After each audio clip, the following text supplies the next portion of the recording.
All right. Ladies and gentlemen, welcome to the sideboard. My name's Eric, and you're watching Meta Monday here on YouTube Gaming.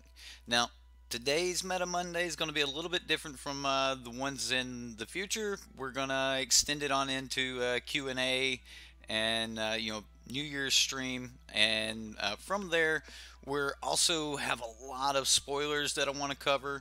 Everyone else is doing the spoiler coverage, so definitely want to make sure that we're getting in on that. Make sure that we at least are talking about it, because it will affect the meta as time shifts in the future. And as always, if you like the show, then like the show. And if you're new, hit that subscribe button. There's a little bell beside it. Hit that notification button so that you can make sure you're always in on the live streams, so you don't miss one, or whatever. And so what all do we actually have in store today? Well, a whole lot, honestly. We've got quite a bit here, and I'm going to be starting out with our spoilers. Like, we're just going to go ahead and take care of the spoilers and kind of go from there. So this is going to be an open live discussion, so if you guys want to talk about what you think about each one of these spoilers and things of that nature, where do you think this is going to go, whether you agree with my assessment or disagree with my assessment, if you're currently here, open up that chat and let me know what you think about this card. Do you think it would have a place in draft? Do you think it would have a place in standard? Is this modern playable, or is it a modern reprint? And that is the case with some of them here. So let's go ahead and take a look at the current blue spoilers. Now, I will say that I am using MTG Salvation, so if any of you guys like looking at spoilers and things like that, spoilers suck. Well, that's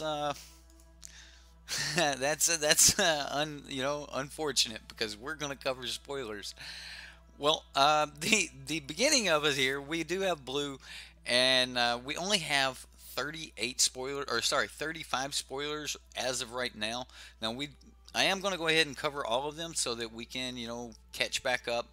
This is a meta coverage. Monday is now going to be meta coverage, so we are going to be during the Q&A. I do have Red Deck, so we're just going to be, talking while Red Deck is just kind of crushing in the background. So, yeah. Like when standard gets stale, we really, I get it. I really get it now. I didn't before. I'm going to go ahead and say that I didn't before, but I do now. So we've got 35 spoilers here, and we're going to start with blue. So let's go ahead and get started. I hope you guys can see that. Let me get the chat up so I can talk to you guys. Let's see. I had that. Where'd it go? Here we go. All right. So we've got River Darter here. Now, this was just released today, I think, maybe yesterday. River Darter is a 3 mana, 1 and 2 color, or 1 blue and 2 colorless. River Darter can't be blocked by dinosaurs, and it is a 2/3. Personally, I don't think this is Oh yeah, yeah. None of them were great. So some days they're going to be awesome, and some days they're going to be like, yes, this is the one I absolutely love. But hey, some of these are going to affect our meta. And remember, Ixalan and Rivals of Ixalan are going to be the first ones that are left when everything rotates out. When energy's gone, these will be left. So Will it be important? And I definitely think, as a standard community, we need to watch out for what's coming. And the more we can study before it gets here, I think we're there. So anyway, we're going to cover spoilers, and we're going to talk about them live and in a way that no one else covers them. So get in on it. What do you really think about River Dart? Do you think that dinosaurs is going to be such a relevant threat that we've got to actually deal with spoilers? Eben King, Rich, Crazy, Sid, Bruce, The Wall. Who else is here? I think that's everyone. Welcome, welcome, welcome. What do you think about River Darter? I'm going to move on to Secrets of the Golden City. I actually like this one. 3 mana, 1 generic and 2 blue. Ascend. If you control 10 or more permanents, you get the city's blessing for the rest of the game. Now, the rest of the text on the card say draw 2 cards. If you have the city's blessing, draw 3 cards instead. So it's a 3 mana, draw 3 cards. I actually think this card might actually get some play somewhere, especially if it's something that can go wide, like that mono blue that I've been trying to get someone to post on Reddit. Anyway, I actually like this card. I think drawing is good. I hate that it's sorcery speed. I'm with you. Instant speed, I would have been all over this. It would have been, oh my god, $3 common. What is going on? I doubt. No, it wouldn't be a $3 common, but maybe a dollar common. People would definitely make sure they had their playset of them if it was instant speed, for sure. Moving on here. I think if it was instant speed, it would have to be an uncommon. At least, or maybe even a rare. That would be really good. Instant speed, draw 3 cards. Whew. Yeah. Leaving up the same color mana as Disallow. Wow, yeah, that would be nice. Alright, Silvergill Adept. 1 generic, 1 blue. And this is a 2/1 that draws a card when it enters the battlefield. But if you can't reveal another merfolk, it's going to cost an additional 3 generic mana to cast it. Now, if you're playing this in a merfolk deck, like modern merfolk, then this is easy to do. Like, you think Rogue Refiner is good for drawing a card on 3, this is on 2, so might be kind of what merfolk needs to maintain the gas. And it's not legendary or anything, so you can chain these into each other. So I really like this. If the draw spell is instant, it would be a mythic rare. Yeah, you're right. I'm large. You're right. Draw spells, they would be mythic rare. All right, black. We've got a lot here in black. So Dusk Charger, I really like this one. It's another Ascend, and I do want to talk about Ascend on a permanent because it works a little bit differently on a permanent than it does on a spell. Now, just a moment ago, we seen it on a spell. Now, when it's on a spell like that, you'll cast the instant, and when you actually, you'll cast the instant or sorcery, you'll cast the spell, and it will check Ascend at that point. When it's on a permanent, it's a state-based check. So it's checking on state-based action. So every time priority is passed from one player to another, before priority can be passed, you'll get a state-based check. So Dusk Charger being on a permanent, and that's just how the Ascend mechanic's going to work. And I just wanted to talk about the Ascend mechanic there.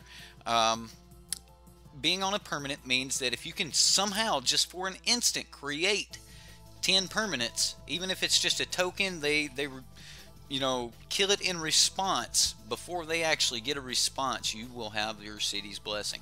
So that's kind of cool. I like that. Over here we have it on an instant, and that will not be that way. It'll only check once the instant is actually resolving on the stack or resolving off the stack. So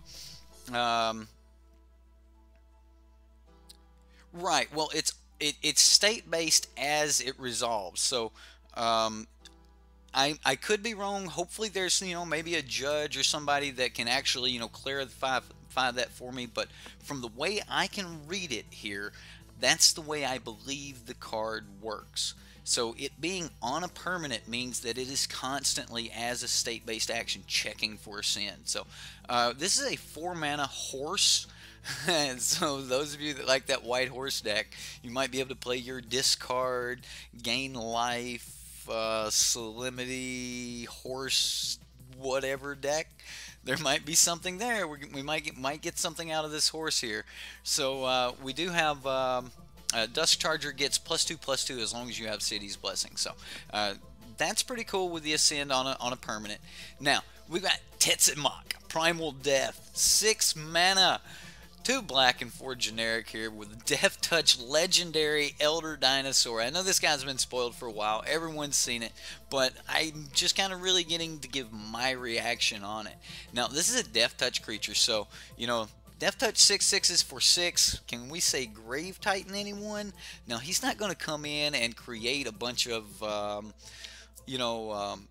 zombies like Grave Titan would, and he's not when he attacks. But if you were able to, maybe spend a couple extra mana, when you have no others to tick up on some dudes or something like that, especially if you're building some kind of stall deck or something, once this creature actually enters the battlefield, and no lie, guys, I was thinking, you turn 1, reveal him, or turn 2, reveal him, and then end up pitching him away later. Turn 2, you do it again, reveal him twice, or something like that. Pitch him away to a, champion of wits, and then bring him back with Liliana a little bit quicker or something. That might be kind of interesting.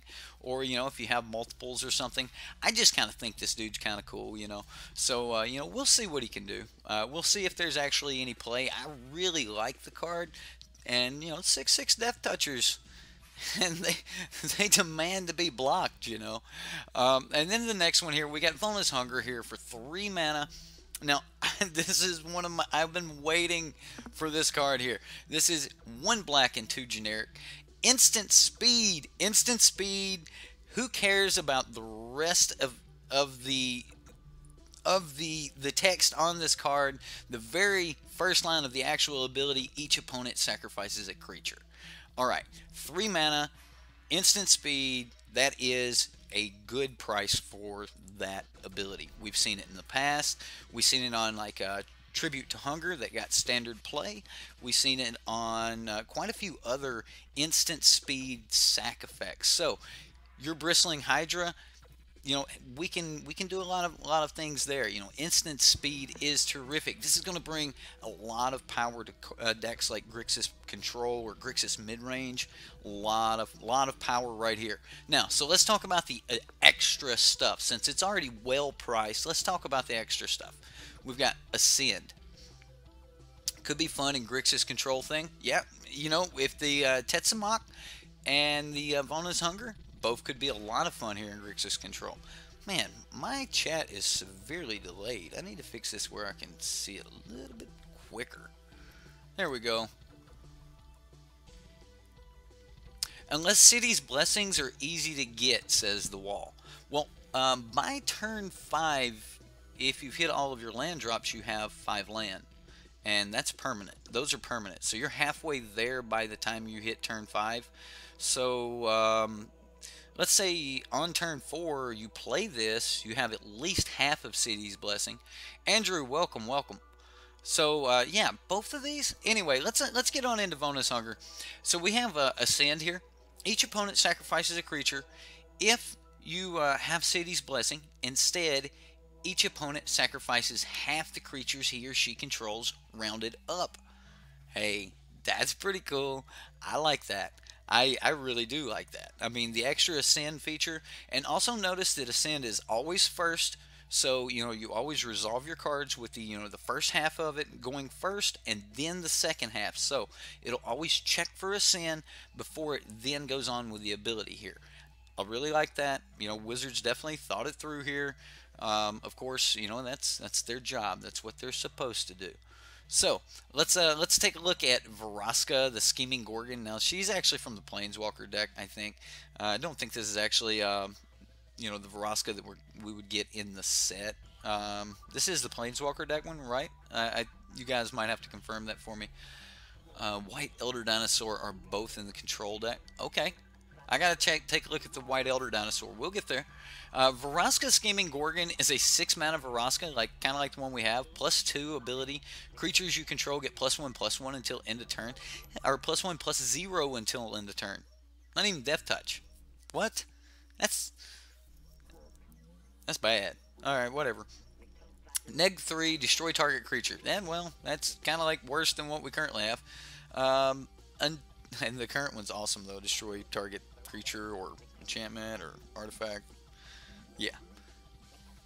Until end of turn, creatures your opponent until end of turn, creatures you control gain Death Touch, and whenever this creature deals damage to an opponent, that player loses the game. So if you can't ultimate this, hey, sure, you're going to need some creatures, you're going to need to get in there, but hey, it's got a game winner here. Alright, the very last card. Man, I can't actually get that over there. Here, we'll click it. You guys should be able to see it there. The last one is a 4 mana 3/3 Vampire Champion with Death Touch, and that's pretty much it. It is a Vampire Soldier. So, that... Oop, let's get back into the black. We do have a couple more down here. With Vraska's Conquistador. We got a 2 mana 2/1. Okay, alright. Hey, 2 mana 2/1. I can get behind that. Whenever Vraska's Conquistador attacks or blocks, if you control a Vraska Planeswalker,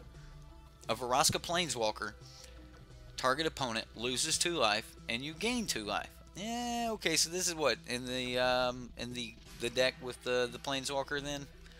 Is that what this is? Still a 2 mana 2/1. I like it. Alright, that's not bad. It's probably like the best printed card in that entire thing.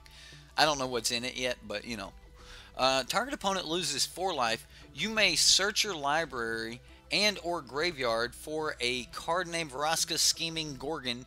Reveal it, put it into your hand. You may search your library, or if you search your library this way, shuffle it. So it's got a 4 mana search for Vraska.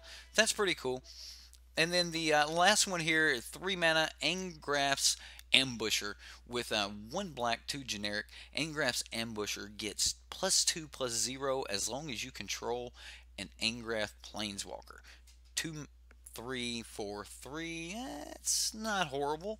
If Angrath ends up being decent, then you know, this is not horribly priced. It would end up being a 4/3 for 3. That's not bad. Not bad. Let's see here. Let's go ahead and jump into red. We don't have too many here in red. They haven't released quite so many. We've got a 7 mana sorcery though. Oh well, what kind of jank is behind a 7 mana sorcery? Sid with Vraska, the only constructed playable is in the Walking Ballista deck because it doesn't say combat damage. Oh. Okay. Alright, I didn't realize that. Alright, so with the Vraska, if you can get the ultimate off, you can just ping someone with a Walking Ballista. Yeah, I gotta turn Nightbot off. Like, I'm not gonna worry about it right now, but Nightbot has been quite useless on YouTube. If we were on Twitch, you know, it's got a lot of other features, but here on YouTube, it's been pretty useless. Anyway. Brass's Bounty, 7 mana, 1 red, 6 colorless. For each land you control, create a colorless treasure artifact token with. Sacrifice this artifact, add 1 mana of any color to your mana pool. That's pretty cool. But if you've got 7 mana, how much more mana do you really need? You'd create 14. Maybe, I mean, this would really help you get to something like... I don't know, let's say, you know, a huge cut to ribbon, something like that. Makeshift munitions, just start popping them off. Is that worth it? Yeah? Alright. Okay, so Form of the Dinosaur, 6 mana, 2 red, 4 colorless. When Form of the Dinosaur enters the battlefield, your life total becomes 15. Okay. At the beginning of your upkeep, Form of the Dinosaur deals 15 damage to target creature an opponent controls, and that creature deals damage to equal to its power to you. Okay, so we become 15. We dome something for 15, not someone, but something for 15, and then it hits us for whatever its power was. So like, um,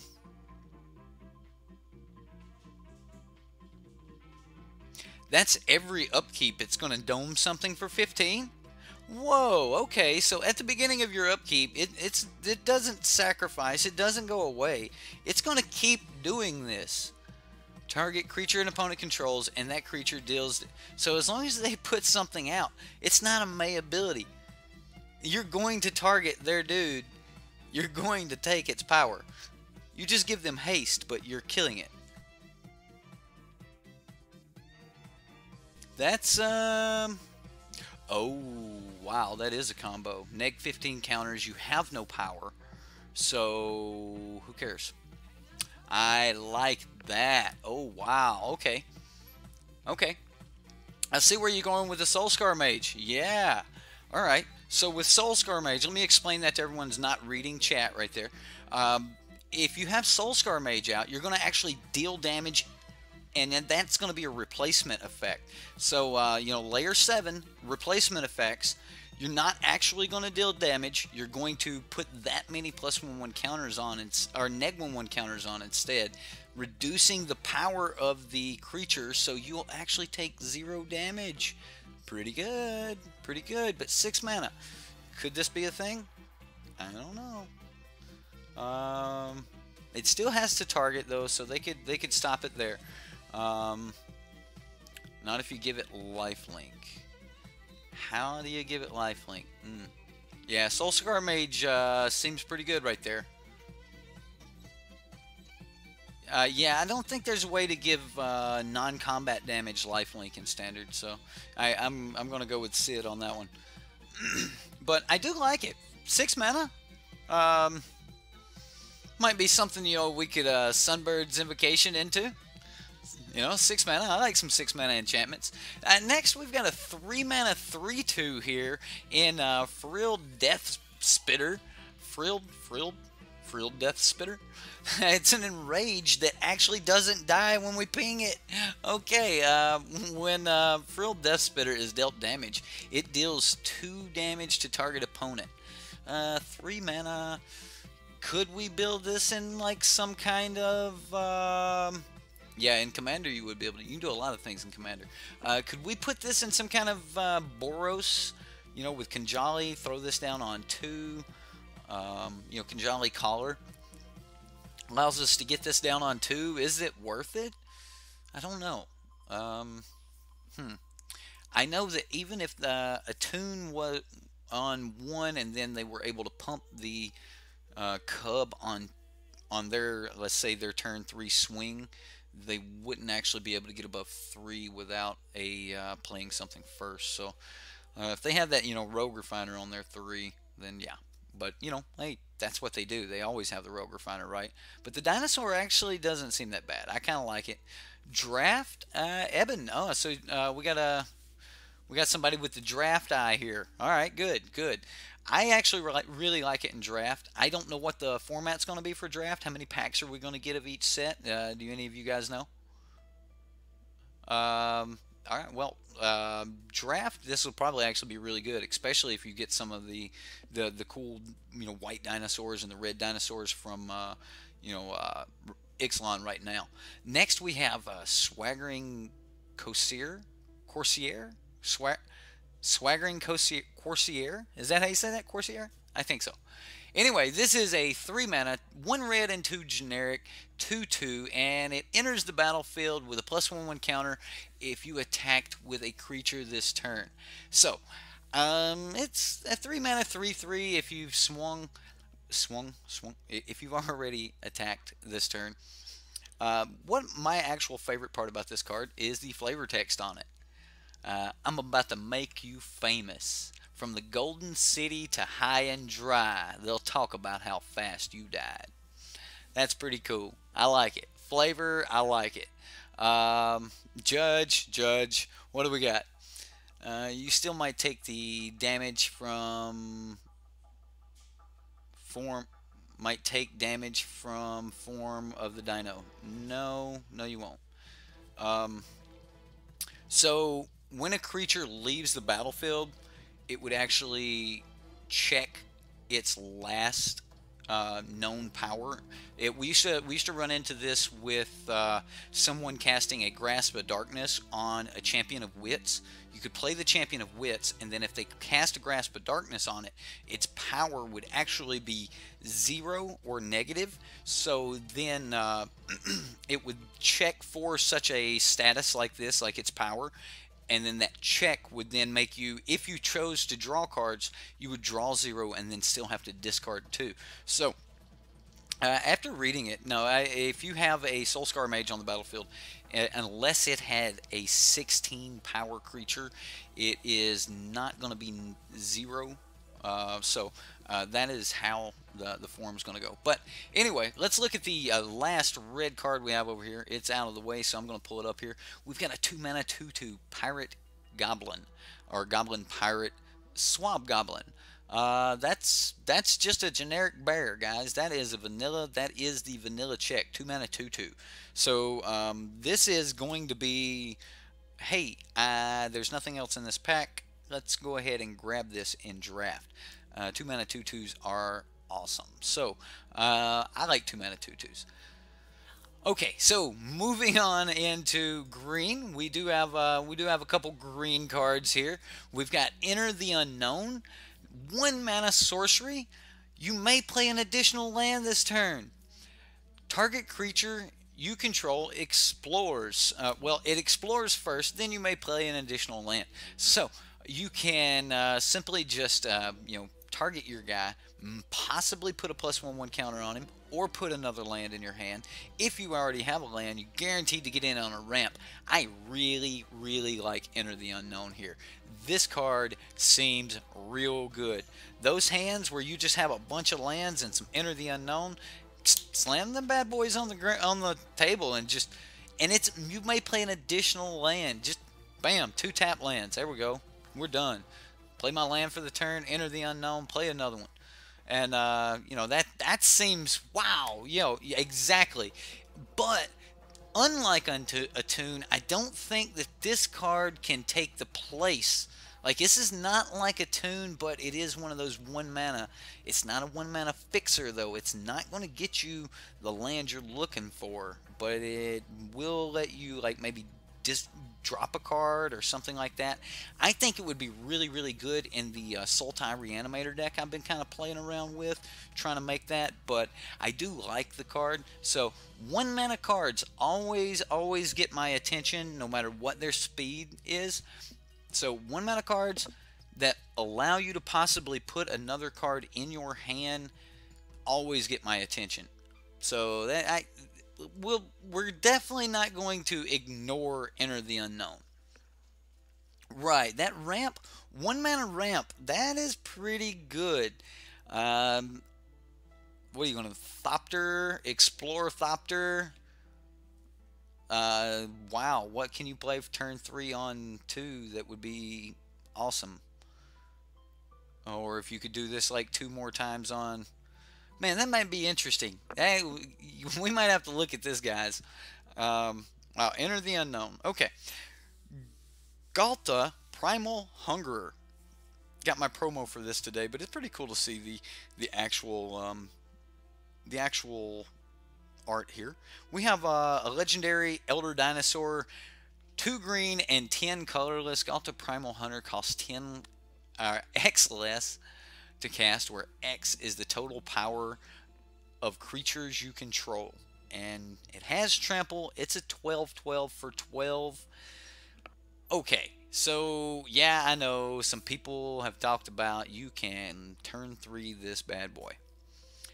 Yeah, you can, and vehicles actually make it pretty easy to do.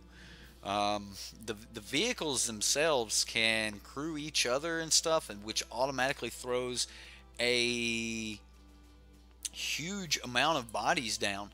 But if you get caught with this in your hand, especially, all right, like chat's going right now, how many would you play? I don't think I would play more than two. Right there, I'm with you, Sid. I don't think I would play more than two, because if you did play more than two, you get caught with these in your hand and you don't have other ways to get them out. Wow, that's going to be rough. By the way, guys, is the music too loud tonight? I did make some adjustments. We are going, a little bit louder with the music, and then we do have Tender Shoot Dryad next. So I like Galta, but we're gonna move on. Tender Shoot Dryad, a 5 mana, 1 green for generic, another ascend on a permanent. So it will be checking as state-based actions or as priority is passed from player to player. At the beginning of each upkeep, create a 1/1 green Sporling creature token. Yeah, okay. Sporling you control get +2/+2 as long as you have City's Blessing. So first off, you have to have this guy, and you have to have City's Blessing, and you have and you have to survive through an upkeep with it. 5 mana 2/2. I don't know, guys. I don't know.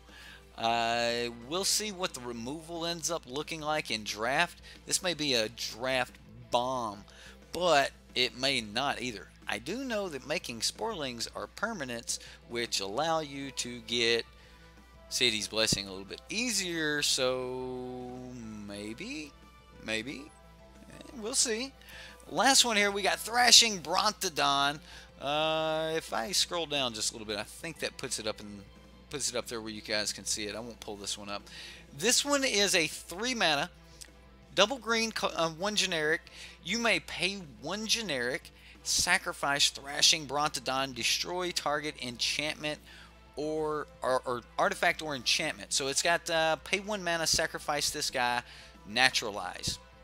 Instant speed. He is a 3/4. That is awesome. I gotta love some 3/4s, and I actually really like that card.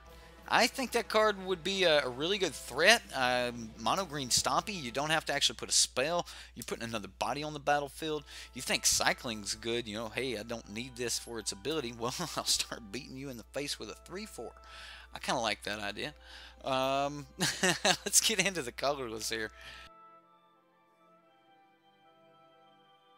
Yeah, I definitely think Thrashing Brontodon's going to get some play somewhere. The price on it seems good. Seems like a creature heavy deck could really get away with using the Thrashing Brontodon. Our 5 mana Engraph the Flame Chained. All right, 1 red, 1 black, 3 generic. Each opponent discards a card and loses 2 life if you tick his loyalty up by 1. If you tick his loyalty down by 3, you can gain control of a target creature until end of turn. Untap it. It gains haste until end of turn. Sacrifice it at the beginning of the next end step if it has converted mana cost 3 or less. So, I take your cub, I crack you back with it, sack your cub, trigger revolt. Yeah. I mean, all of these things look kind of cool to me. I kind of like it. We'll take a blocker. I'm sure there's other ways we can deal with their creatures. Plus, if we get to even just take the Scarab God for a given moment, then we might be able to do some really stupid stuff. So like if we're on the play, you turn 5 and you have this down, they can't Scarab God. So I don't know if I know that it is extremely powerful as far as it can hold them off of certain things, but remember in other matchups, like other red matchups, you've got like Glorybringer, which you tick it up, they have to discard a card, they lose a couple of life. Glorbringer's not exactly going to kill it, but it's also no longer going to be able to, neg 3. If you do just throw it down and go for the neg ability on it, then, I don't know. I kind of like, no, I'm okay with the 5 mana Planeswalker. I'm okay. I actually think he's really well priced. I think his ability is extremely relevant. It puts a threat down. So imagine if I'm on the play, I no longer have to hold back on a confiscation coup. I'm going to be able to play this Angrath just straight into your Scarab God. Like, you're going to untap. You're not playing your Scarab God. You're not going to do that, because then I'm just going to tick down my Angrath, grab something back with all of my mana that I have to activate your Scarab God, because let's face it, Angrath's going to be in a Grixis deck, the Grixis control deck that's already doing other great things. And from there, you can, even if you don't get to sacrifice that Scarab God, it'll give you the ability to make that first activation, getting the most important creature out of the graveyard. Who knows, depending on what deck you have built your Angrath around, you might have a Scarab God of your own in the graveyard, where you can bring yours back at the beginning of your end step. So they couldn't even get theirs back until they were next turn. So once they actually finally cast their Scarab God, you might actually have a chance to just take it back again. So like there's some really good plays that you might be able to do here in Grixis. So I really think he's well priced. I think he fits into a slot right there. And because he fits into that slot, there's a lot of risk to other decks. He's not going to be really good against other decks. Like anything that you're going to have to put it down and take control of something and then like get back at them, like taking control of the Glorybringer or something, it's not going to be that great for you, because you're going to exert it, you're going to give it back to him. He's going to be at one, I don't know, it doesn't go through the exert phase until like you untap again, so it would stay exerted. Maybe that's not that bad. I don't know. We'll have to reevaluate that. That for sure. That's definitely for sure. But for now, I think Angrath's really good. Let's go ahead and look at the last ability on him, -8, which you would have to uptick him a lot for -8. Each opponent loses life equal to the number of cards in his or her graveyard. What? What? That says game over to me. Wow.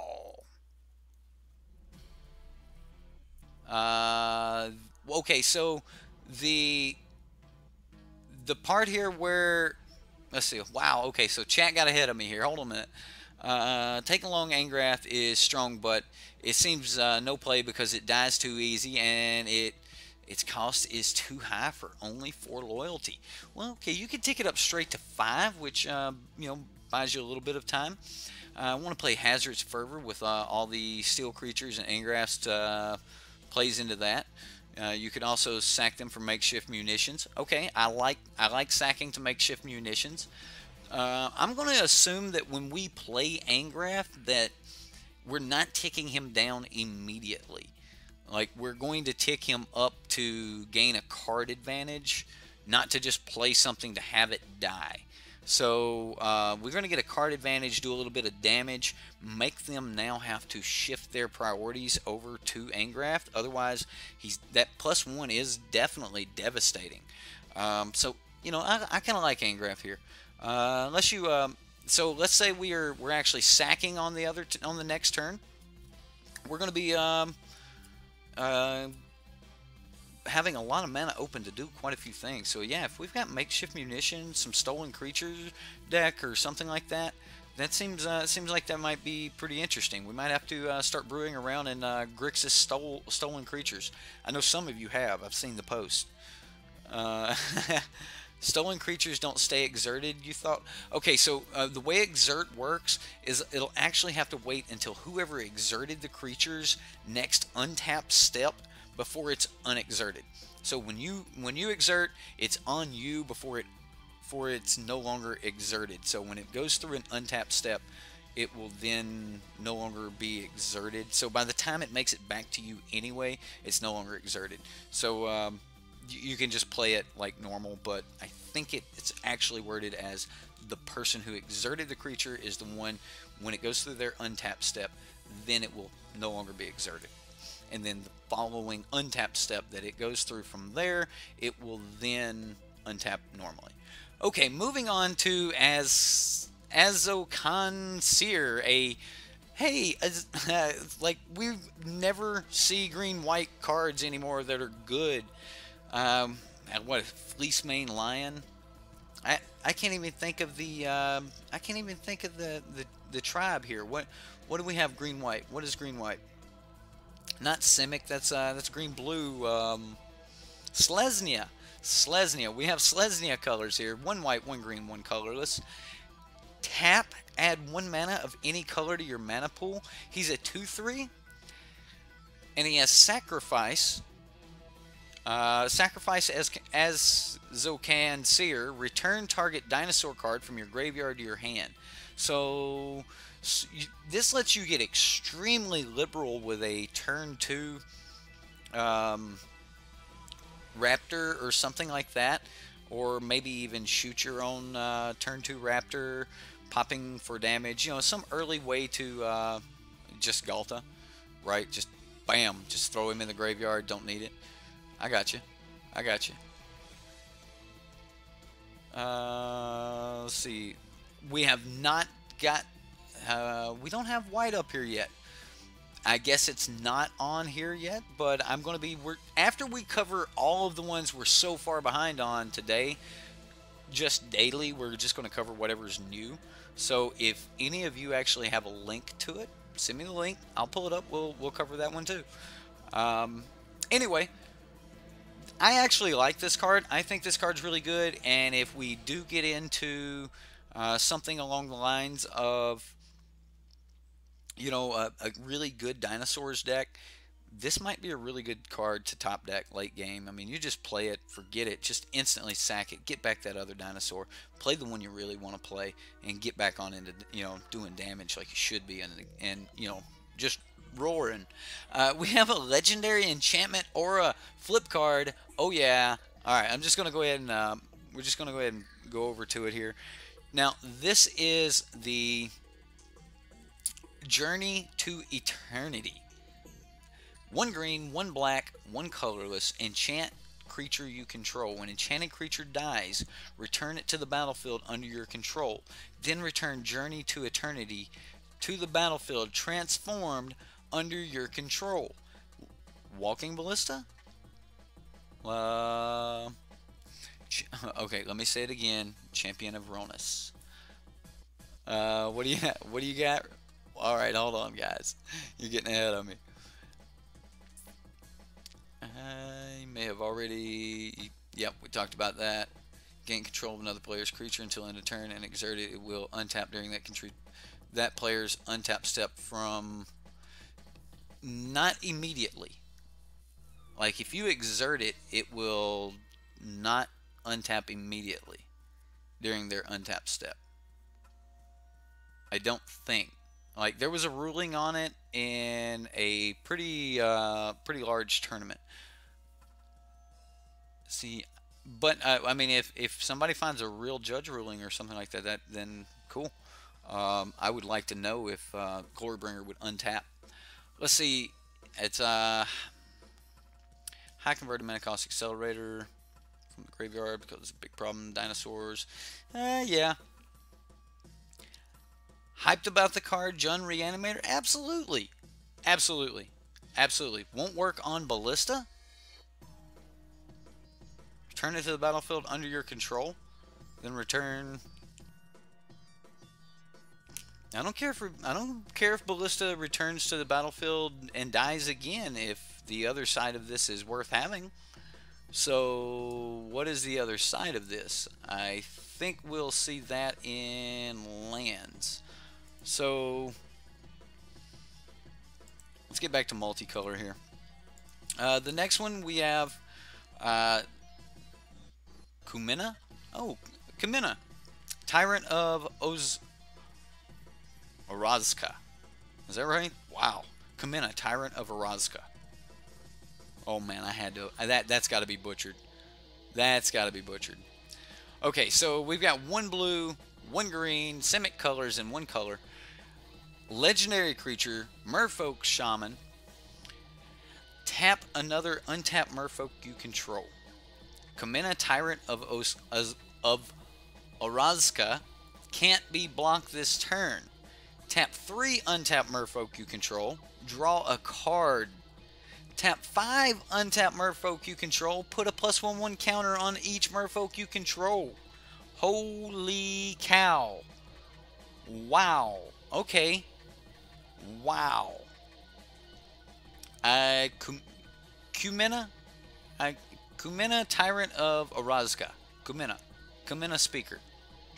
Kumena. Kumena. This actually looks really good, guys. Wow. Okay.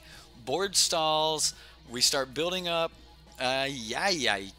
Wow. It doesn't have to be non-token merfolk, so we've got that enchantment that just cranks out the merfolk when you're playing merfolk. Okay. I have been waiting. Yeah, Deep Root Waters. There you go. Wow, yeah, what makes merfolk tokens? This looks good. Now, remember, if we can tap 3 zombies and draw cards and it's broken with, Crypt Breaker, then merfolk can do it too. And the 5, if you've got 5 to tap and you're putting 5 +1/1 counters out, holy cow. Wow. The 4 powered body, let's talk about that for a minute. Can't be shocked, can't be lightning strike. You're going to need to spend more than 1 spell to deal with this. You're going to have to activate Revolt to be able to fatal push this thing. Yeah, wow. Fits in really good. 3 mana, almost a lord. You kind of got to give it credit for being a lord in a manner of speaking. I didn't really expect them to give us a true merfolk lord because of what the merfolk deck already is, but wow, I like that. Draw a card for tapping 3 untapped merfolk seems good. Okay, so let's go ahead and look at our last flip card over here. Well, let's look at these before we go down. Now, this is the Planeswalker deck, Angrath, and I don't think he's near as good. +2, Angrath Monitor. Pirate deals 1 damage to target opponent and each creature that player controls. Now, that's okay. So, ping everything for 1. That's pretty good against some tokens or something like that. If there is some type of tokens deck, that might not be too bad. And he's going up, so he'll go 7, 9, 11. Okay, so destroy all creatures an opponent controls. Angrath deals damage to that player equal to their total power. That doesn't actually seem that bad.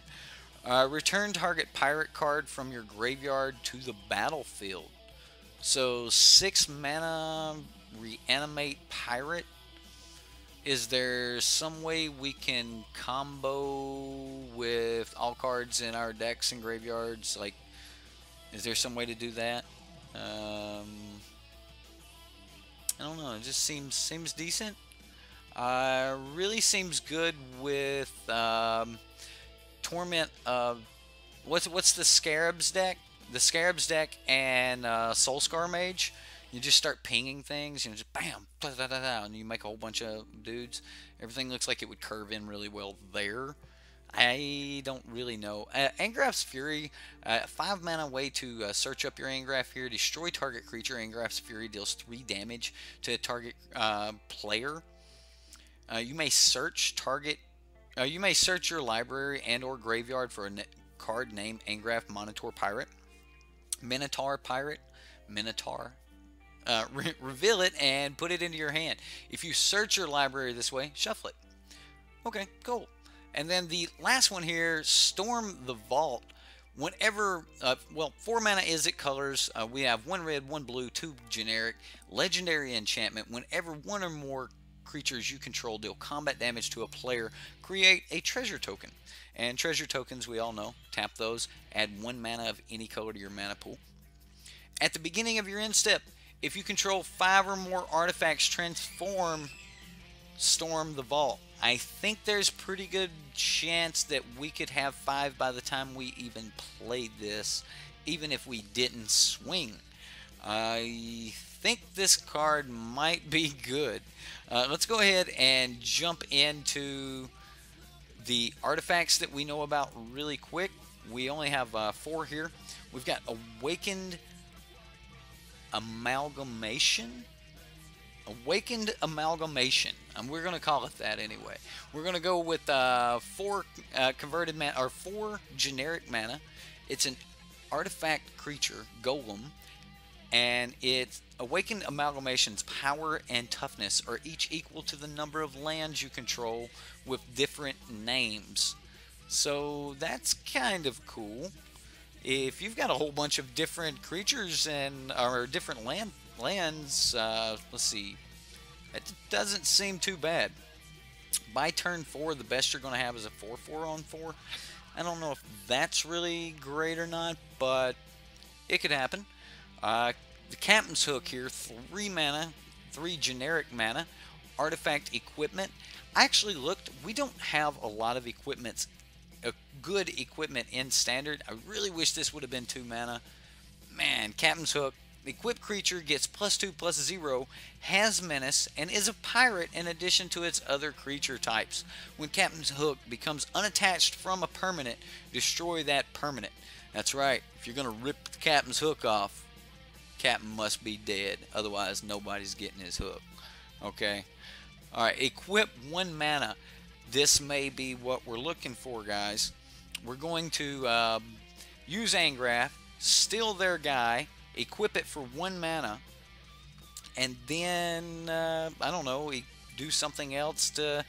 Does equipments fall off when they go back to the other side? Or would we just have to, you know, pay 1 to equip it to a Thopter token or something? I don't actually know how that works. Does the equipment fall off?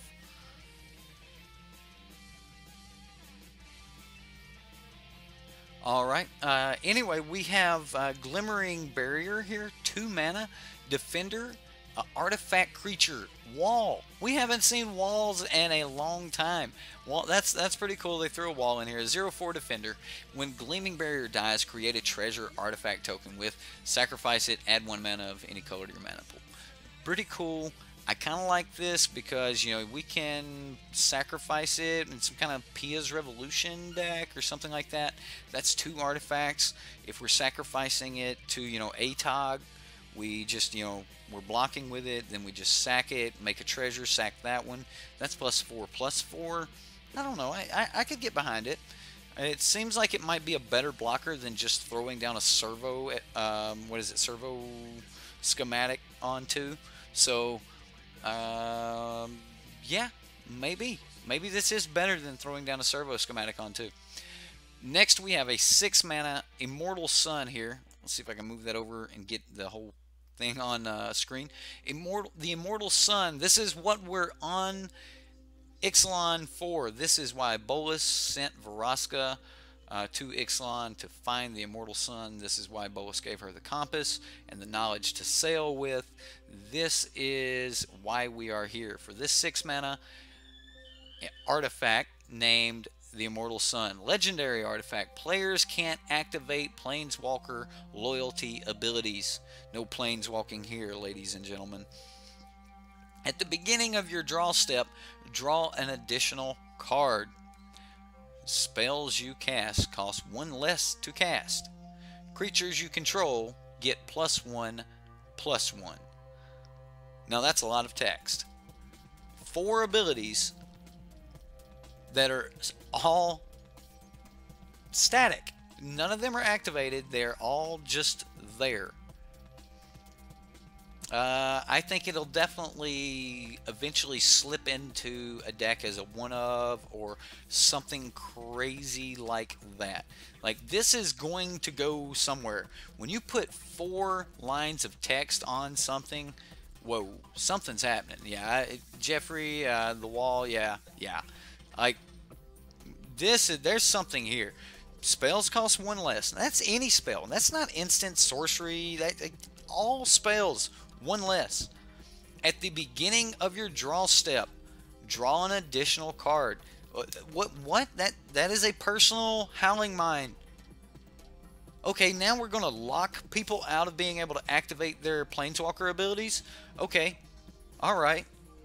And then to top it off, our creatures are going to get +1/+1. So it's an Anthem. It's a spell reduction, and it's a personal Howling Mine, and a tax effect. Holy cow, ladies and gentlemen! Holy cow! All right, let's move on into the flip cards here. We have the at Zal Cave of the Eternity. This is what the green-black land flipped it into. Remember, if we put it on a creature, that creature dies, we'll return that creature to the battlefield, and we'll return the enchantment to the battlefield transformed. The enchantment becomes add 1 mana of any color to your mana pool. That's pretty cool. Or you can pay 5. 3 generic, 1 green, 1 black, return target creature card from your graveyard to the battlefield. Alright, now I kind of like this. Just bam. 5 mana, instant speed, reanimate. Bam. Bam. Sultai Reanimator using this, guys. Oh my. Oh my. Whew. I like that. I am excited about that. Instant speed. We're just going to instant speed, pay 5 mana, and this. So 6 mana. This lines up the turn after Liliana. Oh, wow. Oh, that's so good, guys. Let's say that we, play, I don't know, Glennsleeve Siphoner on 2. Play this thing. Now they don't even want to kill our Glennsleeve Siphoner. Wow. Yeah, that's really good. The only thing we got to worry about there is being able to, make sure we don't get 2 for 1 with them trying to kill it in response or something. But man, once we flip this, woo, doesn't matter. We're getting everything back. We might have to pull out the Razakaf deck and see what we can do from there. Now, the 4 mana enchantment that we had, the Vault of Catlacan, we'll go with Catlacan. You can tap it and add 1 mana of any color to your mana pool. Another, great ability there. Legendary land. But you could also tap it and add 1 blue mana for each artifact you control. Remember, it required like, what, 5 artifacts just to flip it in the first place? So if you've got 5 artifacts, this is a lot of ramp. Can throw you into a lot of cards really quick. I'm thinking some pull from tomorrow, some other really big spell, allow us to throw down a lot more artifacts, allow us to start casting a lot more spells, do a lot more things. Tolarian Academy, yeah, absolutely, Jeffrey, Tolarian Academy. In standard, not that hard to flip. Tolarian Academy at the end of turn 4. Alright, how do we have 5 enchantment or artifacts by the end of turn 4? Turn 1 implement. Turn 2 man, we're gonna need some zero cost. I think we could do it in Pia's Revolution in that deck. Like, you got implement, especially if you get to go, like Foundry Chief Inspector on 3. You can normally get away with throwing down a lot of cheaper cards there. Storm of the Vault is not that good because you've never seen a Izzet Grixis treasure deck. The 4-color Marionette used treasures. Yeah, Ornithopter, Servo Schematic, okay. And then we get Evolving Wilds and Cinder Barons. If we see Cinder Barons, then we can probably expect most of the others to be coming. But that is the full extent of our spoilers, so we're going to jump right on into meta coverage. So it's been Christmas, Christmas and New Year's, so we don't actually have a lot of meta coverage to go over. I did want to take a look at the SCG leaderboards here. Danny Jessup currently on the top. Collins Mullins followed by Jonathan Roslin. Now, these guys are your top 3. Jim Davis, some of you may actually remember Danny Jessup and Jim Davis are the ones that brought us our first Ixalan versions of 2 decks that are still being played today. They top 8'd with the Sultai. Danny Jessup and his brother Andrew both top 8'd with the Sultai deck that we're currently playing with that won the tournament, or won the Pro Tour. And then Jim Davis, I do believe he was playing the blue-white, not blue-white God Pharaoh's Gift, but blue-white approach that we still see to this day. That he brought a deck version of that to the top 8 there. So, some big names. Caleb Todd Stevens. I mean, we've got a couple here, and Andrew Jessup down here in the 10th spot. So the brothers both in the top 10. I'm pretty cool with that. The White Dinosaur. You say you put it in the Reddit, right? All right. So if it's on the Reddit, we'll jump over there and take a look at it. Let's get to the sideboard, and let's see what's new. Okay, well we'll Google it. Hey, why not? Spoiler. MTG spoilers. Where do you guys go for spoiler? Mythic spoilers? Is this it? Oh, okay. So we've got 8 mana White Dinosaur here. Zetapal Primal Dawn. Alright, so let's zoom in. Let's get this where you guys can see that. Alright. Primal Dawn. Zetapal Primal Dawn. White, and 6. Legendary creature, Elder Dinosaur. Flying, double strike, vigilance, trample, indestructible. What? Look at that art. Look at the art, everybody. Like, just, no lie. Look at that art. Wow. Flying, double strike, vigilance, trample, indestructible, 4/8. You have got to Vraska's Contempt that. Wow. All right. That's a thing, but how do you get that down? It's pretty cool though. Pretty cool.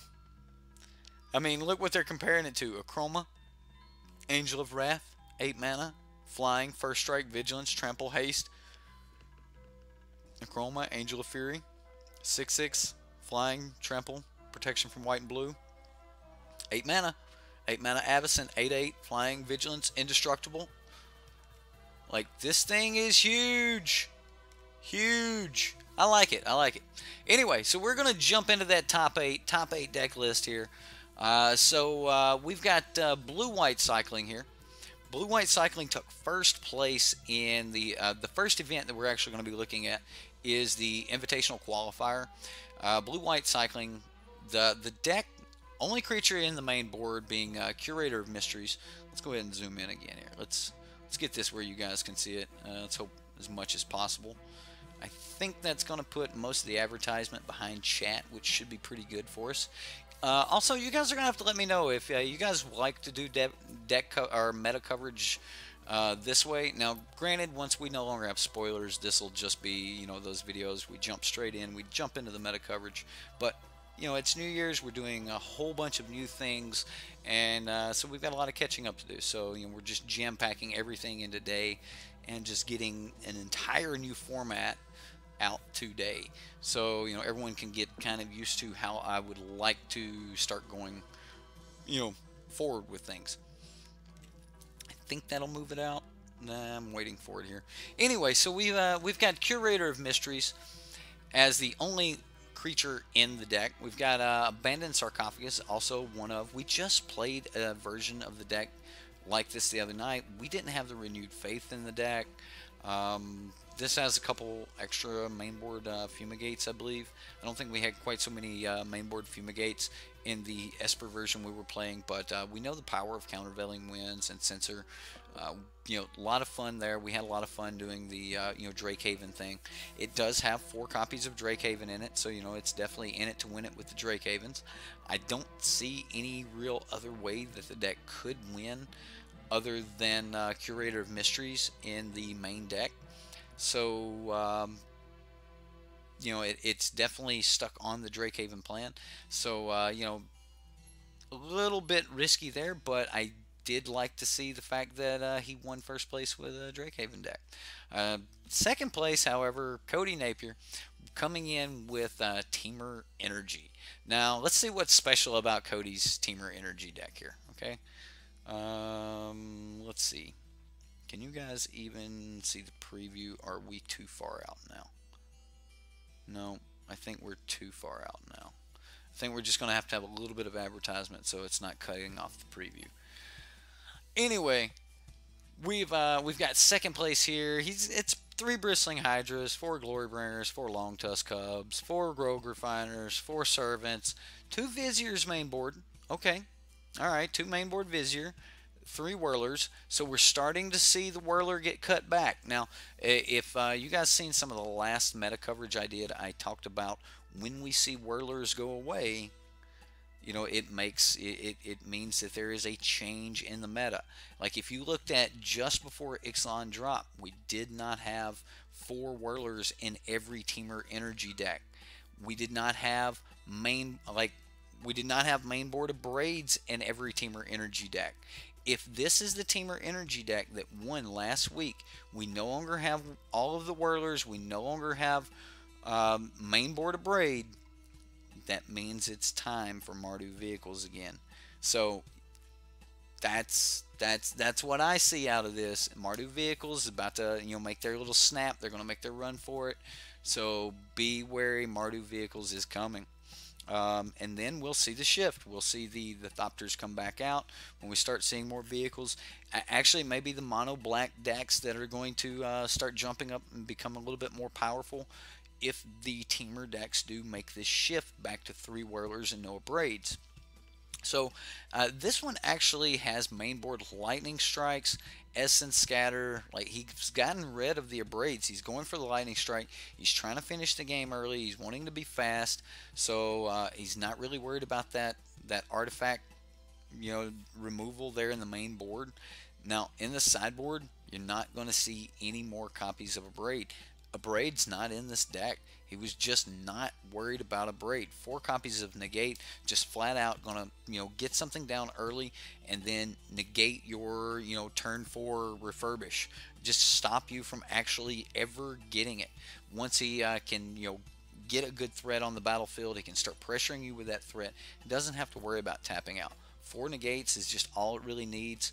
It can get out a couple early threats, get out that long tusk cub on 4 if it has to after it's gained a couple couple energy or something. Just stupid broken decks.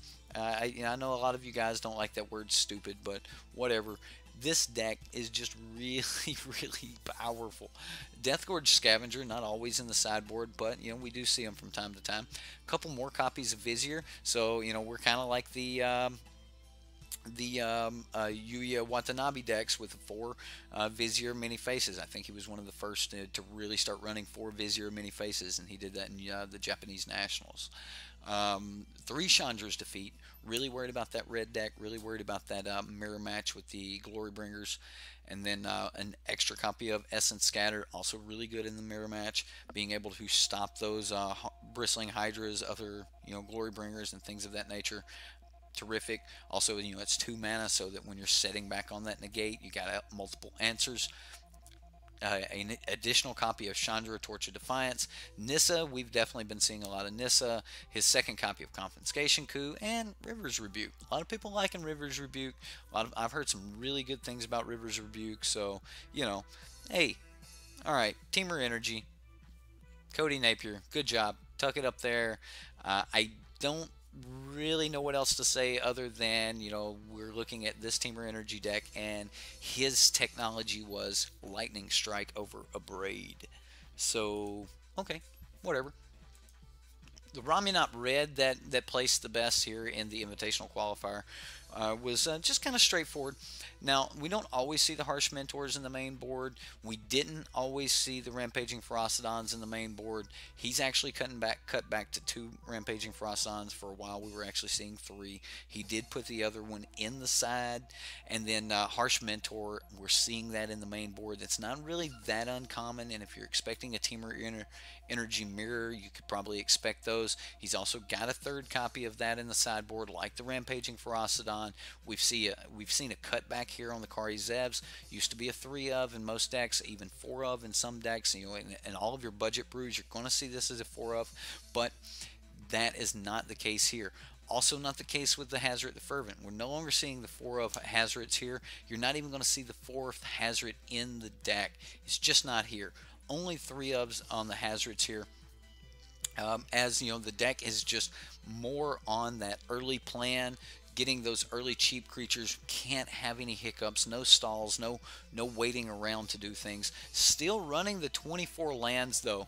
These red decks have actually started to morph into more of a red control deck, slipping in for damage, getting that extra couple points of damage in the late game, even though they're fast and can just take over. By the way, we could actually just I'll hit this. We will we'll actually just say that, you know, once we get into the Q&A and everything later, and we're just playing some games, I'll actually just pull up this list and we'll play it. So I'll save that really quick. This way we can have some gameplay in the background for that. And we'll save this as red deck. Cool. All right, so that was the third place deck here. We do see Vance's blasting cannons in the sideboard. Also, I would like to point out a couple things in his land base. Just flat out, you know, 4 Sun Scorched, 4 Ramunap Ruins, just the Scavenger Grounds as the other. None of the zombie creating you know, deserts, anything like that. Just nice and clean. You know, 4 and 4. Threw in the Scavenger Grounds to make sure that, you know, he could deal with the, you know, the graveyard mechanics. And then, you know, just kind of ran it with the 24 mountains right in there. Vance's blasting cannons, you know, love this card. Starting to see it get a little bit more play when you have a whole bunch of cards and you can just kind of stockpile up for a minute. Also, just not even flipping it can allow you to just start playing cards off the top of your library, and then, you know, you're just exiling cards. If you need to play those, you can. If you do not need to play them, they're just lands. Hey, you got it out of the way. Really cool card. 4 mana, not really that hard for a 24 land deck. The deck does run some main board of Braid, so, you know, the red deck is still trying to, you know, maintain a hold on God Pharaoh's Gift to make sure God Pharaoh's Gift can't get away in there. But for now, you know, the only thing it really has on the top end being the Glory Bringers and the Aethersphere Harvesters, but for the most part, pretty much your standard red. We have seen some slight adjustments here with, you know, the Kari Zebs and the Hazards, a cutback on some Rampaging Ferocidons, you know, mainboarding of the Harsh Mentors, but for the most part, your standard, you know, Ramunap red deck that we've kind of all grown used to. Now, Esper Approach here. Now, we've seen quite a few variants of Approach. Now, the real reason for this one being Esper is Fatal Push. Now, Fatal Push is really cool. We all like the removal package that Black has.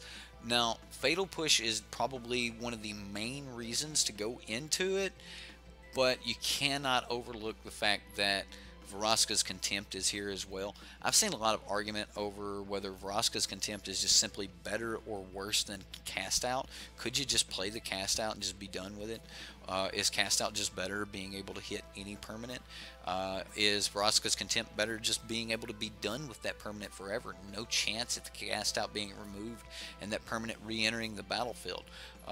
Is that worth it? Which one is better?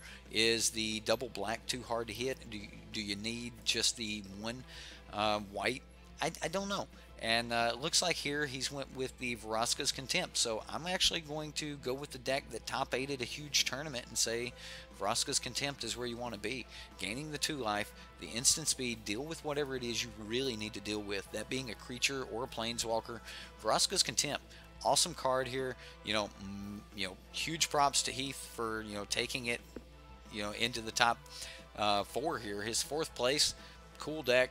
I do want to point out that he is running full 8 of the cycling lands. He's got the irrigated farmlands and the fetid pools. He's not playing around. If he's not flooding, or if he is flooding, he's being able to at least draw some cards out of it. So pretty cool, pretty cool.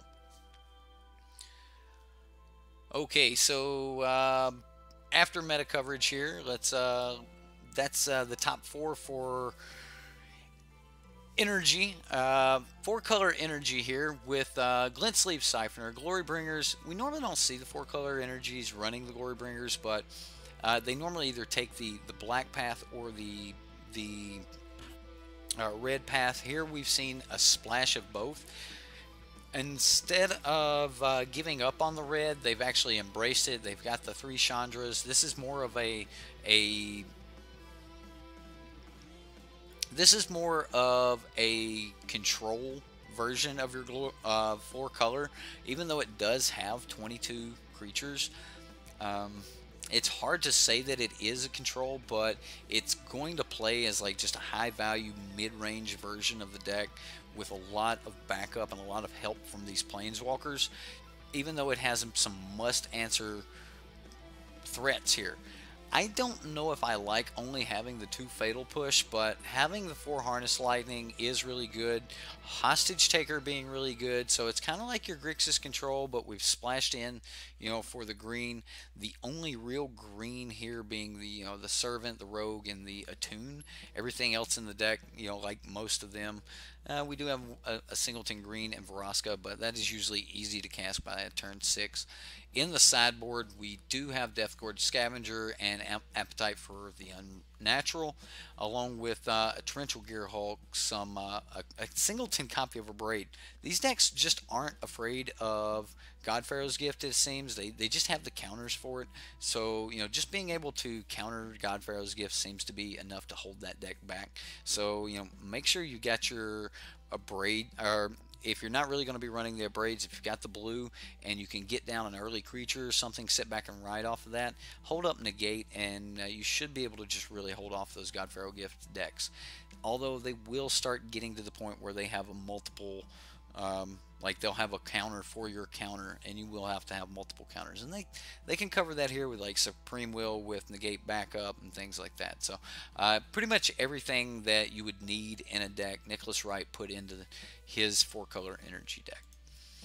We're going to move on down to, we're not actually going to jump into the other 4-color energy decks. We'll do a quick look at them. Here we do have a version that has mainboard Torrential Gearhulk. We have 4 copies of Abrade, Sky Sovereign Console Flagship, 4 Glory Bringers. It pretty much seems that as long as you have 4 Attunes, 4 Rogue Refiners, and 4 Servant of the Conduit, you can pretty much just play whatever you want. There's no real, answers to what you should or shouldn't have. Just throw whatever you want in there, and, Alindra the Dusk Rose. I'll have to check that out. I will have to check that out. Anyway, Blake Sanders with his 4-color energy, and then the last one here with Himi. Himi also has, some Abrades, Magma Sprays, Harness Lightnings, but he's got the Attunes, he's got the Servant of the Conduit, the Rogue Refiners, he's got his Long Tusk Cubs, Bristling Hydras. What did he do? He put a bunch of Planeswalkers in his deck as well. So, again, as long as you have Energy, Attune, Rogue Refiner. I know I'm sounding like a broken record, but that's what these decks just like. There's no real composition. Any of the good cards, just make sure you don't overdo it on the numbers. You don't want like 4 Veraskas. You don't want too many Nissas or too many Chandras, which I don't know if you can have too many Chandras, but you don't want too many of all of these things. And if you do, make sure that you at least throw in these 3 cards along with this land. As long as you've got that, everything should be alright. And that does sound like a broken record, but unfortunately that is standard, and that's where we're at with energy. So the last one here, a blue-white approach deck, just straight up blue-white approach, nothing fancy, just good old counter spells, good old cast out enchantments, just making sure that he can settle the wreckage, fumigate, things of that nature. 3 cats, 4 negates, couple Salimities. I know you guys like Salimity, but couple Salimities in the sideboard here. So, just a standard blue-white approach deck. Now, after that, we've got 4-color energy. 4-color energy is what took down the Charlotte Invitational. Now, the Invitational in Charlotte, it was quite a big tournament, and we have another one of the 4-color energy decks, 3 Whirlers. He's still got his Abrades, so some of them cut back on Abrade, some of them haven't. So you never really know what you're playing against or what your opponent may have. Chandra Torch of Defiance. He's running mainboard Nicol Bolas, Vraska Relic Seeker. Some really, really good spice here. Like, I know a lot of people are happy about seeing this Nicol Bolas and stuff, but for the most part, you know, these energy decks can pretty much get away with running almost whatever they want. You have been reading on the exert stolen creatures. Exert says it won't untap on the person who exerted it next untap steps. Right. If you exert it, someone steals it and exerts it, then it comes back. It won't. Correct. Untap because you exert it and it won't untap on opponent's turn. Okay. So it will not untap. Like it, if you exert it, it doesn't. It's no longer not exerted until your untap step. Correct. If the original controller didn't exert, it will untap on his turn because it will no longer be exerted.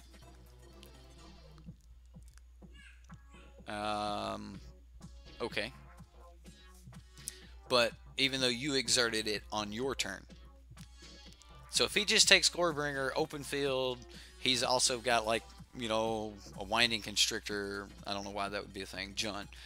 And he swings with Glorybringer, no exert. You play Angraf, take his Glorybringer, exert on his Winding Constrictor, and pass back to him. It will untap, you say? Okay. That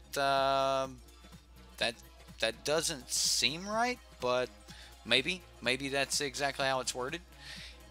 Glorybringer. You may exert Glorybringer as it attacks. When you do, it deals 4 damage to target non-dragon creature an opponent controls. An exerted creature won't untap during your next untap step. So he would still be exerted when we passed him back. So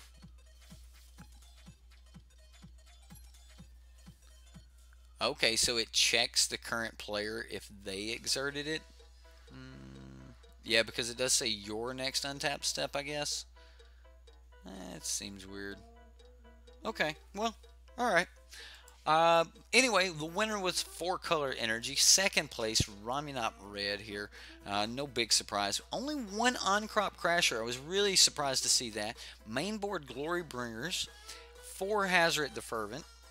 2 Piednalar. I mean, like, he's just got 4 Rampaging Ferocidon. He's also got the Harsh Mentors. He's got a Braid, Chandra's Defeat, Lightning Strikes, Magma Sprays, and Shock.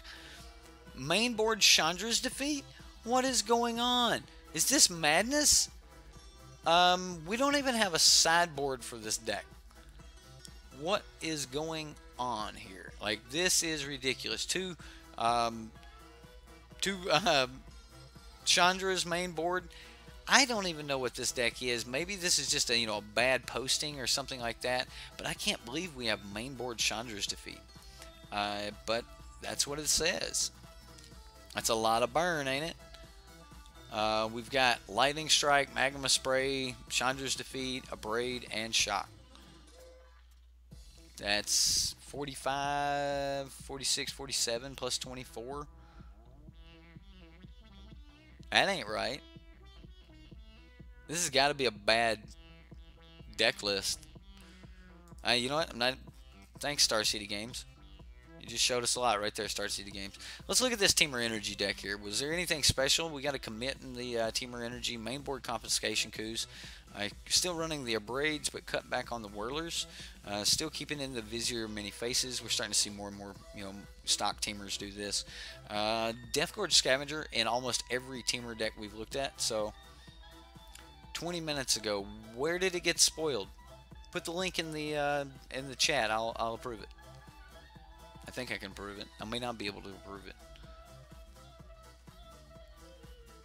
YouTube's funny about chat. Anyway, so that's the Teamer Energy deck. Nothing really special there. Teamer Energy is what it is. We do have some Gonti action here in 4-color Energy. I like Gonti. I think it's a really good card. The Death Touch is relevant, so got spoiled on Facebook. What's the name of it? Alright, here. I'll find out. I've got it right here. Let's jump into good old Google.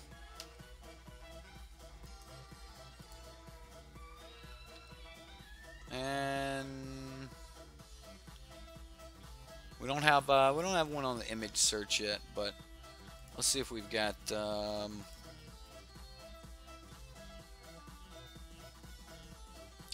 We that's just art. I don't know where else we would find it here.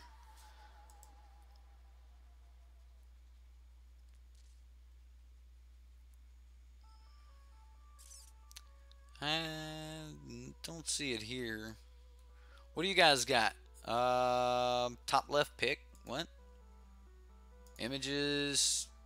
Top left picture. This one.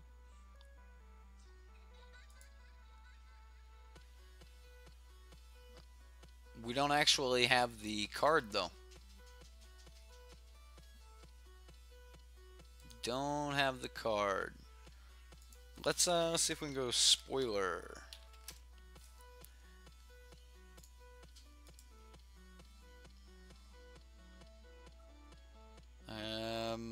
So we just have the art for it. Is that all we have? Yeah, I think that's all we've got here. Um, anyway, awesome, awesome, awesome. I like the art. The art looks really cool. Like I kind of like this thing where they went with the vampires being all noble and stuff. So I guess a dais of Unseelie. Well, a dais of Unseelie. Thank you for spoiling some art for us here. All right, cool. Shout out to her for that. All right, so let's get back into our Charlotte GP here. There's a couple decks that I really wanted to show you guys. One of those being the white-red approach that we actually played. If you want to check that out, the link is in the description box in the top right-hand corner.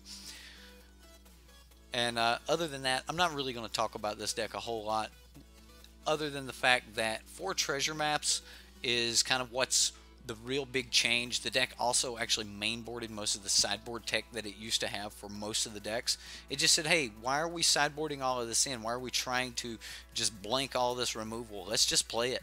Let's play into it. If he has to use all the removal, he can't take it out and then have proper answers for our combos and stuff later. So I really like what the deck did, and we did really well when we played the deck. So the little information icon in the top right hand corner, if you want to click that, you should be able to see the gameplay for the red white approach deck that Eric placed 5th with here. The other deck that I do like here was a Pummeler deck top 8'd. I always think it's cool when Pummeler decks top 8, even though, you know, Pummeler's one of those decks a lot of people just really don't like. But this is a multicolored Pummeler deck, Teamer Pummeler. So it does have some mainboard red, mainboard blue, mainboard green. It's got some fling, invigorating rampage, all of the good things. Sideboard whirler virtuosos. Even got some black, so it's kind of even 4-color Teamer Pummeler. So, like I said, you know, if you've got rogue refiners and Attune and Aether Hub, then you can do anything. Jeskai approach here. I know a lot of you guys have been wanting, you know, some Jeskai action. Now, granted, this is just going to be your blue-white approach deck that's just splashed into red for some Harness Lightnings. But other than that, nothing else in the red really sticking out to anyone.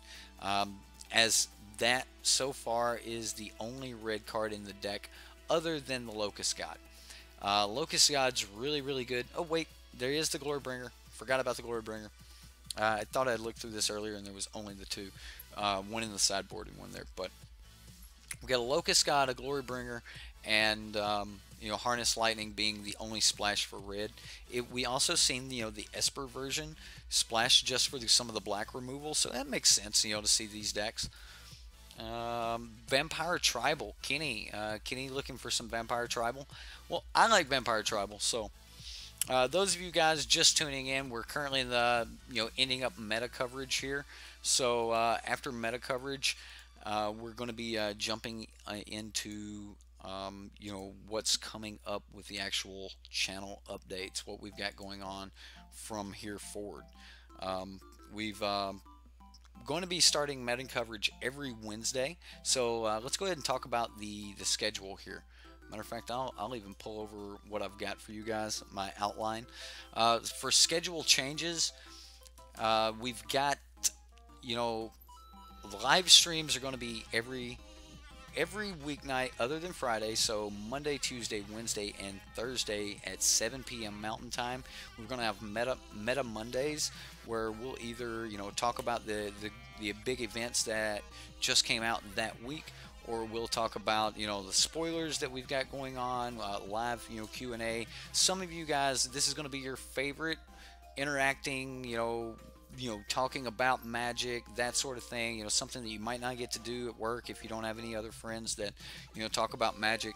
Some of you guys are going to actually love these parts where we, you know, just pull out some brainless deck, play a couple games, and, you know, talk about Magic. Others, this is going to be your least favorite part of my content, and that's only one day out of the 6 days that I'm going to be streaming for you. So if there's one of these that you don't like, hey, I understand you not wanting to watch that. But for those of you that do like it, hey, come, let's talk about Magic. We're gonna talk about these tournaments. We're gonna talk about these decks. We're gonna talk about cards that come out, kind of like we've done tonight. And again, you know, some of you may like that, some of you may not. Tuesdays is going to be our Tier Tuesday, where we have Let's Play MTG, or competitive gameplay. One of these breakout decks that were in Meta Monday, we're going to pull that deck out. We're going to go play with it. We're going to try to, you know, wreck some face with it. You know, maybe grab a couple tickets or something like that. But, you know, definitely got a lot for you guys here with the schedule. We've got Tier Tuesday, Meta Monday. Well, Wednesdays we're going to be doing Let's Play Modern, where, you know, we're going to be looking at the subreddit. We'll after we look at the, you know, whatever modern deck is really popping up on the subreddit, we'll play that. Of course, you know, if, you know, Dev's deck is Dev's put out a deck for us, we're not going to be abandoning Dev's deck by any means. That is still a major part of this community, and we're going to continue to run any standard deck that he puts out, as long as it is, you know, just natural standard meta. If it is, you know, like a teams deck or something like that, not necessarily going to be running that. If it is a actual standard deck, if it's Pauper, I don't know how we're going to do the Pauper decks, but for the most part, as long as he's putting out, you know, standard decks, we're going to continue to do that gameplay, because, you know, that's just one of those things that help the entire community get started. We're going to continue to do that. I've always enjoyed it, and, you know, I always wanted that gameplay myself. Now, Thursdays, we've got a lot of things that can fit in that Thursday gap. We've got Let's Play MTG that can fit in Thursdays. We've got Dev's deck that can fit into Thursdays. We're going to be having the Patreon games, and I'll be talking about the Patreon games in just a few minutes for those of you that are still here. And then on Friday is always going to be support your local LGS. You know, so go to your local LGS on Fridays. No stream there, although I may have some content that I'm going to be posting on Fridays, so I'll have that to actually just come out for you guys on Fridays. Also, Friday night, late night stream will I'm actually calling it F&M Flunkouts. So Friday night Flunkouts, you know, will be the Patreon only streams. They will be recorded and posted. You'll have to be a Patreon to actually get the link to view those, as they will be 18 plus and not suitable for work. So we will have the, you know, Friday night Flunkouts for Patreon only. It'll be a, you know, midnight or later stream. After my F&M, I always like to come home and play some Magic anyway. So we're gonna actually you know, add the bourbon to the mix and throw in some Patreon only adult stream, like not adult stream, but 18 plus stream, and not suitable for work. So you will have to be a Patreon to get into those. Other than that, Saturdays are going to be Let's Play Jank. We're gonna make sure that we can play the jankiest thing that we can that actually might be able to you know, get the job done. So I love Saturdays. Saturdays and Sundays are some of my favorite days to stream, because I really like the Let's Play Jank. And then, of course, Subscriber Sundays on Sunday, where we play 3 of our subscriber decks, and our subscriber decks um, are picked each week by you guys. So you guys can go to our subreddit, Sideboard MTG. You can sign up for the subscriber decks, and then from there we've still got some more stuff. So we've got some gameplay changes that I'm going to talk about here, and I don't actually have anything any screenshots for this, but it's something that we're going to start doing here on the channel, and that's what I call the Johnny scale. I'm going to be adding a scale to every deck that we play, and I want to break that scale down for you guys. So if anyone ever hits up in the chat or anything like that and goes, how does your scale work, you can refer them back to the very first stream of the year here and make them sift through a night of talking as we talk about all the things we have planned for how we're going to start doing content in the future. But at the end of every deck for the wrap-up, I'm going to actually fit the wrap-up into these 5 categories. We're going to talk about the Johnny scale, and it's made up of these 5 categories here with a 1 to 5 rating, and I'll explain the rating in just a second. But the overall power of the main theme, or the main idea of the deck, let's see if I can get this a little bit bigger for you guys. The overall power here of the main theme, I can't spell. Yeah, there we go. I wasn't actually going to pull this up, but anyway, how powerful is the deck? Is the deck just absolutely broken? Can it just absolutely destroy everything? What is the overall power in the main theme of each deck? And then second is going to be the consistency of that deck. How well can the deck execute the main theme? You may have an extremely powerful main idea, instant win combo like Sunbird's Invocation, which is just, if it happens, then absolutely instant win. What are you going to do about it? Consistency would be how consistent can it hit some ridiculous theme. So definitely have that. Let's get this back up. I lost my chat, can't see you guys. Igmar.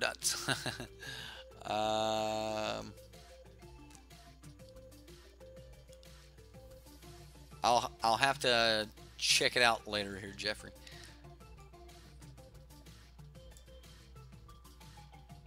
For the new card, I'll check it out here in just a little bit. Anyway, Andrew, thank you for coming out if you're taking off. Anyway, Core and everyone else, we're going to jump straight on down into the rest of this. Sorry, I was trying to get chat up there. Consistency and main theme execution, it pretty much speaks for itself. The third one is going to be the synergy factor. How well do all the individual pieces of a deck work together? How well do they work into the meta? Is the synergy actually, is it well planned out? Is it not well planned out? Does it fit into the meta? I mean, is your synergy going to work really well against the top tier decks? So that'll be the slider for our synergy. And then the fourth one's going to be ease of play. Yes, you might have some really powerful deck, but if the lines are extremely complicated to see, if you have just so many options and you have to take these crazy lines, like most of the time you're never going to find a control deck that's going to get a 5 on ease of play. I doubt most control decks will ever get a 3 on ease of play, because you just have to have that exact answer. You got to know exactly which answer to maintain. If we somehow get a control deck that's just full of 2 mana counter everything, then yeah, it might have just I have a counter for everything. I just play it. So maybe there we would have an ease of play of 5 with a control, but in standard, I doubt we're ever going to have that. So ease of play is just going to be how hard is it to see the lines. And then ease of mulligan is how well the deck can mulligan. And a lot of things can actually go into factoring that. If you only have 20 lands, then the more you mulligan, the less likely you are to actually have a land in your opening hand. And a lot of this will be based on lands, on cards that you just absolutely have to have in your opening? Are you trying to hit an early curve? How dead is the deck if it can't hit an early curve, if it can't hit a fast hand? Can it go into the late game? Ease of Mulligan will actually cover quite a few things, like being able to go into the late game. And if you can't mulligan well, then most of those decks can't actually go into the late game well. So, those kind of go hand in hand. So I thought Ease of Mulligan was a really good, fifth one to throw in. And we're going to be measuring those 1 through 5, 1 being the weakest or a very bad score in that category. Number 2 being that the overall plan or so is missing something, or it's just a bad plan. And then we have a strong or an average plan, or an average score in that category. If it falls in the must answer category, or it's just a really good deck, this is kind of where we put the Scarab God, Hazoret, Glorybringer, things like that. These are all must answer cards. They're really, really good cards. Very few cards do we have are just listed as unstoppable, and those are kind of like if you're not holding the exact card, which is kind of must answer. So we don't really have a lot in the unstoppable category, so I am going to be really taxing on that 5, but we may see some things that just really hit that 5 mark. I think the Scarab God, even though he is a must answer, I think he's pretty much in the unstoppable category if you're playing him in certain decks. So I might give the Scarab God a strategy, a listing of a 4 if it was in a blue-black mid-range, but if the Scarab God's in a deck that has like Blossoming Defense, he may actually get a score of 5 or something like that. So the scale pretty much goes from Timmy to Spike, with Johnny being there in the middle, and that's pretty much it. Also, we are still doing the Manatraders thing, so if you guys want to sign up, the link is always in the description box below. So if you guys want to sign up, I am trying to get some discount options so that we can either do some giveaways with some discount plans, so that if you guys want to actually try Manatraders or something like that, I am working to try to get us some new things like that. So by the way, we are moving on into the channel update at this point. In the future, channel updates will only be once per month. So I'll probably make those into separate videos. So those of you that just want to skip this stuff, you can. But channel support, Patreon is going live. I want to go ahead and thank our first 3 Patreons, Dean, Jansen, and Jeff. Thank you very, very much for being our first Patreon. Or for being my first Patreon here. It definitely means that you care quite a bit about our calls here, and I'm going to make sure that we keep getting that those gameplay and everything else out to you. And I hope that all of my Patreons like what we have here for you. I am going to jump over to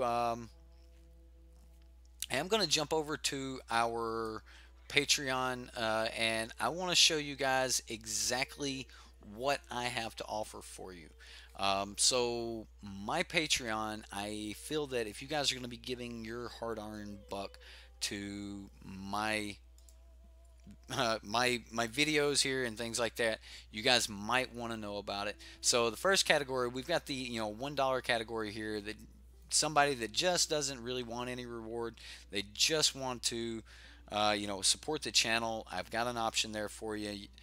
You are going to be able to have the Discord rewards if you want that, but if you don't want to post anything on the Reddit or anything like that, you don't have to worry about the upvotes. If you do like the Reddit and you want to have an additional upvote, and you want to make sure that you're getting in on the Patreon only post, and I am starting to do the Patreon only post, like access to this outline where you could have helped me sculpt where we were going to go with a future future videos and things like that, being able to vote on whether or not we're going to be doing monocolored deck series, a competitive monocolored deck series, things like that. We definitely got a lot more access to you guys if you want to join the $1 club. And I have 2 options in each of the clubs.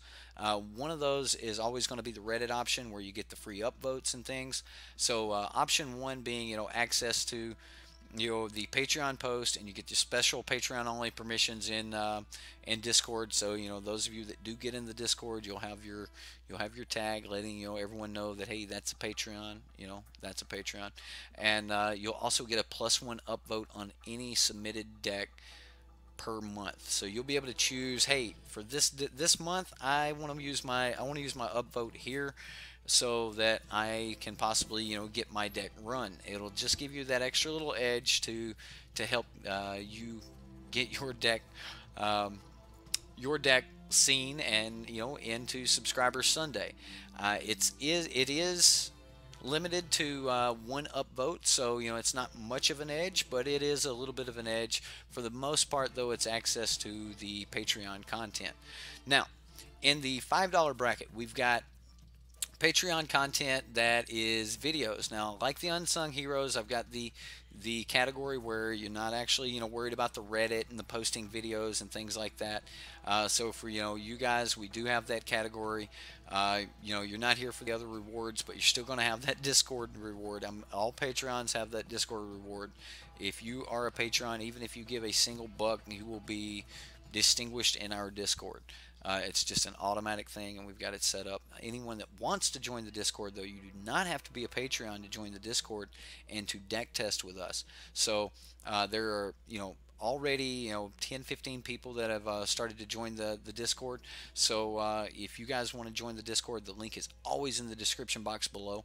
But for $5, you will actually get access to content like I was speaking before. As of right now, I plan on doing 2 pieces a week that are Patreon only live streams. So one is going to be the Friday night flunkouts, and the other one I have yet to reveal, and it just depends on the success of Friday night flunkouts. But I do have 2 time slots set aside for that. One will be a morning slot, the other will be a late night Friday night flunkout. So but all Patreon only streams, I do have to warn you, are not suitable for work and 18 plus. So the other $5 reward, maybe you're not really big into watching the Patreon only streams and you want that other reward, you could still get in on the Patreon only streams, but the big reward here is the +2 vote and all of the other previous videos. So for those of you that are just not worried about the vote, and it's just pretty much, if you know you're not going to be using the upvote, just pick the other one so that you get to stay out of that entire mailing list. Those of you that do have the +2 upvote, that want to submit decks and things like that, you can do that, and you can do that right here by picking to be just the flat Patreon tier, so that you are in on the mailing list of when I mail those out and say, hey, which deck do you want to vote for this week? And then we have the 2 $10 streams, and I'll read these out for you. We've got the Stream Challenger. The Stream Challenger is actually, I'm going to read the other one first, because Stream Sponsor is the one that I actually feel the most about. Here, let me move this here. Stream Sponsor, all previous awards except upvotes. Instead, you can sponsor a live stream once a month, either your deck or a deck you would like to see played. You are guaranteed to get your deck played. I will play your deck, guaranteed, once a month. You may also use your monthly reward to request a build around card. There, I would actually build to abuse a card the best way that I could. So once per month, if you pay for this, you can do this. This is the service that I can offer. It's kind of like a deck doctor, whatever you want to call it, but you can request a build around, or you can request a tilt deck. If you guys want me to run tilt decks, I will do it. Yes, you can submit the tilt decks with no win con whatsoever in the deck. I promise I'll be really teed off about it. Eben, well, thank you, sir, for joining the Patreon. Eben, for signing up for Patreon there. Thank you, thank you, thank you. Yes, you can submit for a tilt deck if you want to, and I'll play until the opponent kills us, and I'll play 60 islands, but come on, be clever about it. At least let me have nothing but counters and no way to actually kill someone. Anyway, Jeffrey, I will copy that, and I'll put that up in just a few moments. The games will be played in the constructed queue, and the deck must be standard format, or it must be under 350 tickets if it's in the modern format. Also, I am not currently doing Commander, so Commander is currently not going to be an option. Also, I have limited this Patreon slot to 20 Patreons. I cannot run that many decks. So there's only going to be 20 slots for this. Okay, so I did the math. We'll be able to do 20 for this and 20 for the challengers. That is the most that I could possibly slot without actually hurting the rest of our content. So we do have the slot for 20 guaranteed Patreon games. That would be 1 day a week. We'd do 5 decks, and then and again, those would be paid decks. So I would definitely set aside time to make sure that this happened. But that is the stream supporter for $10. And then the second one is the stream challenger. Maybe you don't want me to play your deck. Maybe you want to play your deck versus me and the stream. So the stream will actually go through and we will pick a deck that you want to challenge us with. There's only a few stipulations here. All previous rewards, just like everything else, you get all the other good stuff, but you are guaranteed a chance to play versus myself while streaming live. Yes, you can look at my hand. I pretty much know what's going to be in most decks anyway, so you might be able to slip up on me and slip some cool, tech or spice or jank in there. But for the most part, I don't care that you're looking at my hand. Also, we have the hive mind while you have 100% information. We've got all of the ideas in the world. So, Highlands deck, right? People are like, oh, we're doing this. But anyway, the stream will pick which deck we're going to be playing. You pick which deck you want to play, and you can actually challenge the stream once a month, and I'll guarantee that the stream will pick a tier 1 or at least tier 1.5 deck to take you on with. We're not going down without a fight. So if you want to pay to be a challenger in the Patreon challenger games, then you can do it. Again, like the other $10 slot, I have limited this to 20 slots. Hey, as much as I really want to take you guys' money, I really do, I also know that there's a reality to life, and there's only so much that I can do. So 20 slots, and as the slots fill up or become available in the future, I'll definitely make sure that you guys that want and end up becoming Patreons, that want to get into those slots later down the road, if they are full and become available, we'll definitely have ways to work that out. But it is 2018, and the beginning of our Patreon has started. So I will be at least pitching the Patreon at least a small amount at the end of each video there. So thank you for the Patreons that have already signed up. We have 3 Patreons already here. Eben just signed up here as our 4th Patreon. So awesome. Thank you so much for that.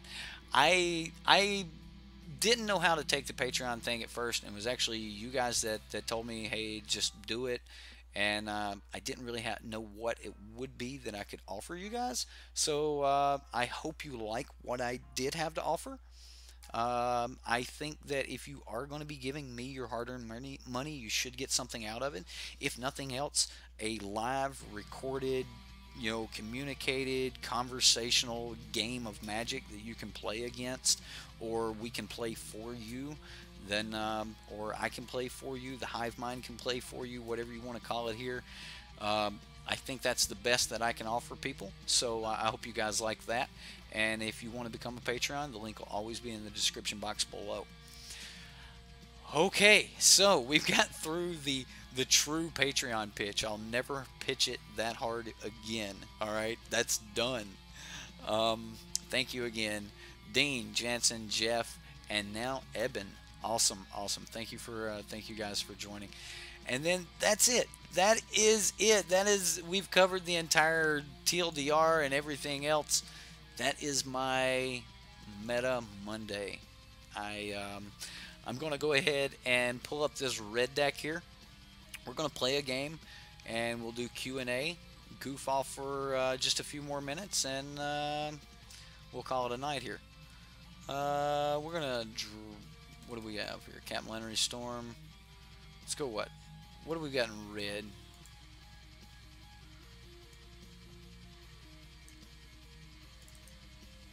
We don't have this stuff, so we need to fix this deck here. What do we have? Sunset. This is our cheap little red deck. I think I can just pull up the red deck we saved earlier. Oh, that's budget red. No, that's burn. Cancel. Imports. Red deck? Yeah, I named it red deck. That was it. We don't have the harsh mentors, so we're not going to be running those. Apparently I'm missing some Chandra's Defeat, so let's go with what? Another Rampaging Ferocidon, and let's say another Kari Zev. In the sideboard, we'll throw in a Braid, maybe? What do we got in the sideboard here? We got Chandra. We've already got the Glory Bringers. We don't have any more Chandra's Defeat. What red cards do we have? What do you guys want to throw in here, huh?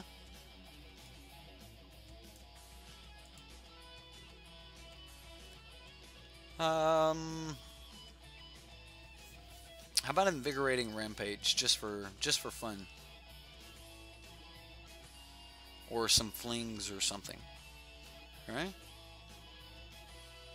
Extra Soul Scar Mage, a Braid. I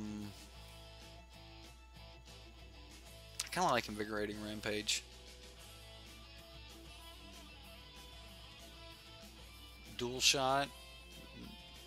Cartouche's Zeal. I don't know. Kind of like Chandra's Pyro Helix. Throw a couple of those on the side. And then maybe Invigorating Rampage. Yeah, sure. We'll go with that. Alright guys, so let's jump into a game of red deck here, and if you guys have any questions about where we're going to go with the channel or anything else, Tishana Atog Galta Flings, man, that seems pretty interesting right there. Fling seems good. Well, if we need Fling, we'll grab Fling here in just a moment. Looks like just a pretty standard hand here. We're just going to throw out some Sunscorched Deserts and Bowman Couriers. Do it. Tishana Atog Galta Fling. Seems real good.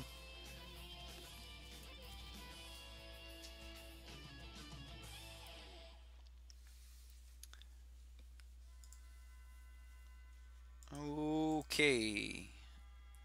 So we're just going to hit for 2 here on turn 1. That's pretty good.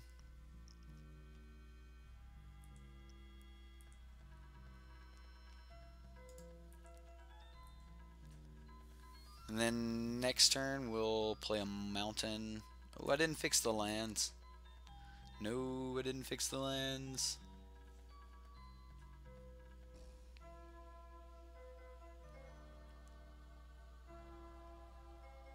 Like, do we just like stay heavy burn or something? Nah, I doubt we're gonna get a chance here.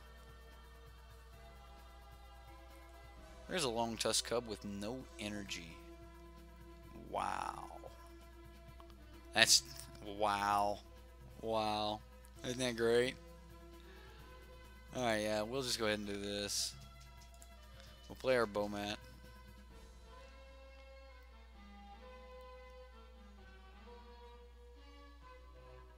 We'll slow roll the shock.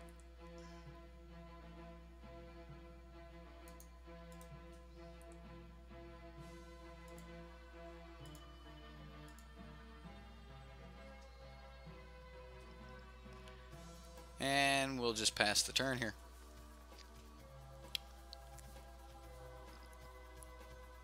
Bold? I don't know exactly what you're talking about there, Eben. I'll have to check and see what which one of the Patreons you signed up for. But I look forward to all of our Patreon games. Bold move, Cotton. Um, let's see how it plays out.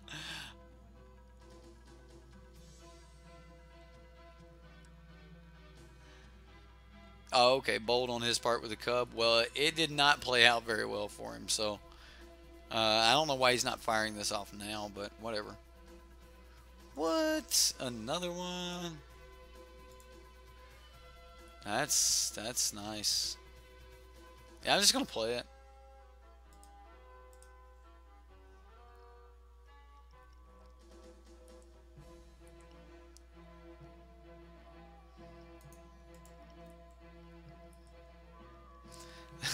Bomat Couriers.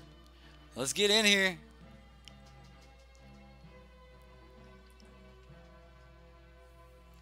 I mean, this is gonna get pretty decent come next turn, I believe.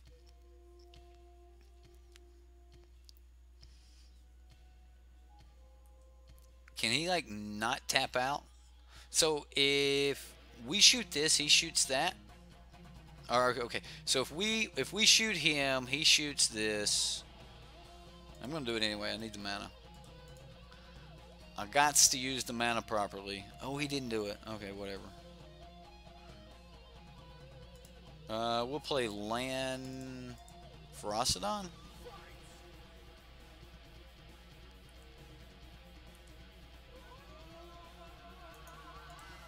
We'll attack for 3. What is going on here? Like just Bomat beatdown? Yeah, Bomat beatdown. Getting it done. Yeah. The latest spoilers. Everyone was talking about them, Kieran. Like, okay, so I actually after this game, I promised Jeffrey I would go like look those up. So I'm actually going to do that. I will start pulling those up, and after this game, we'll glance over those. So let's see here. If I remove this with a dot.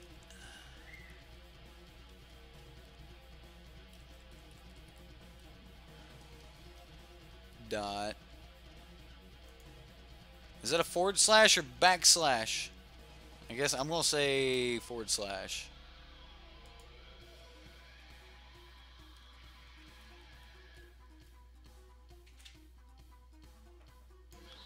Alright, give me 1 second here, guys.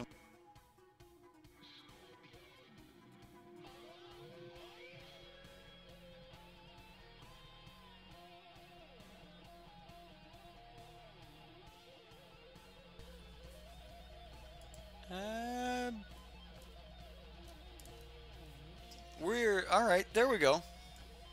So here's your spoiler. We'll check this out in just a second, guys. So we're gonna shoot dude here or hit dude for 3 here, and pass the turn. We'll see what he does.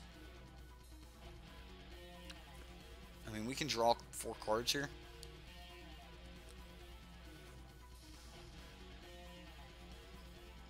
What does he put down, like Glorybringer? I think it's going to take a little more than Glorybringer here.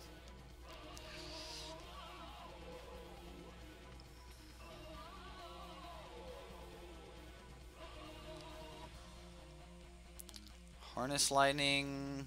Okay.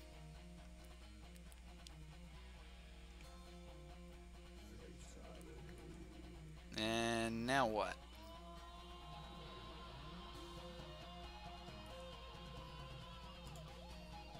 I think I'm just gonna play it.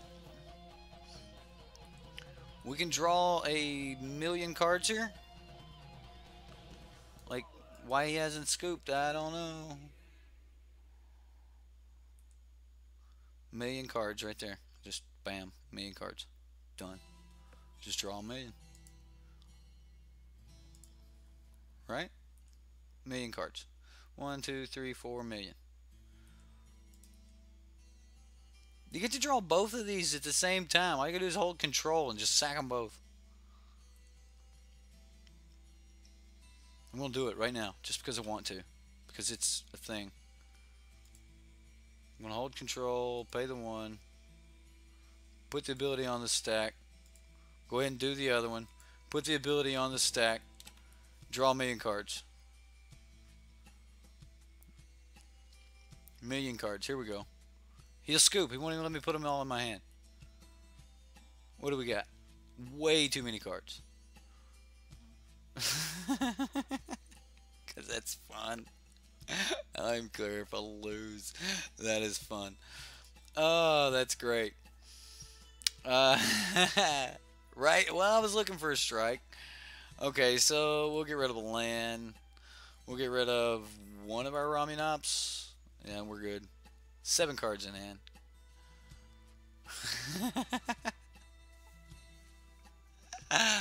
That's mean. Oh, red deck. Oh, good old red deck. What do we bring in? Do we even worry about it? We just bam, done. Bam, getting it done. Red deck. What you got, teamer? That's why it's the second best deck in the format.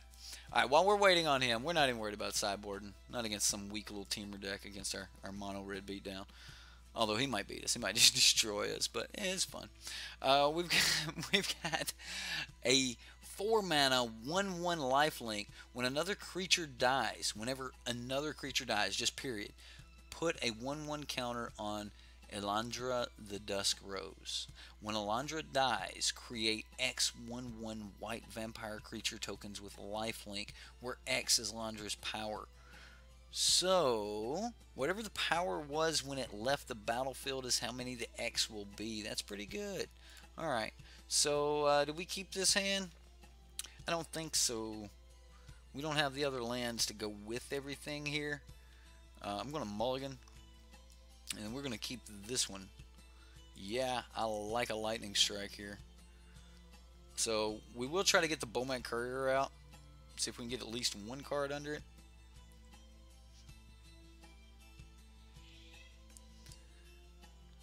Don't have to show the desert yet. I'll just go ahead and show him that I've got my red.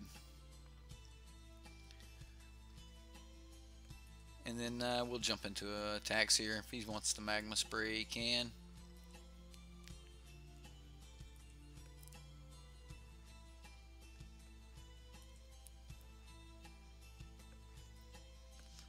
Alright. Well, so let's take a look at this Elandra just a little bit more here. This is the only view I currently have of it. I don't have the other spoilers. Maybe under next post. Whoa, not under next post. Must be careful in future. Wow, alright, demonetized. Lifelink video, or lifelink, it is a legendary though, 4 mana. You definitely need to be able to like play it, pump a bunch of dudes. She won't be able to gain them all if like you board wipe. I don't know. So we get a Long Tusk Cub here by the opponent again with his bold move. I'm just gonna braid this cub.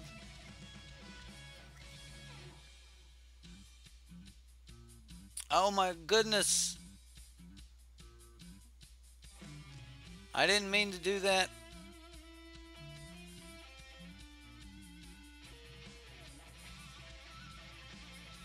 I lost us a point of damage and a card, which is a threat.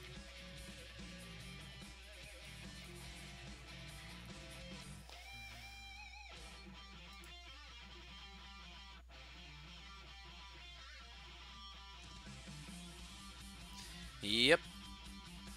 That is a huge thing I did there.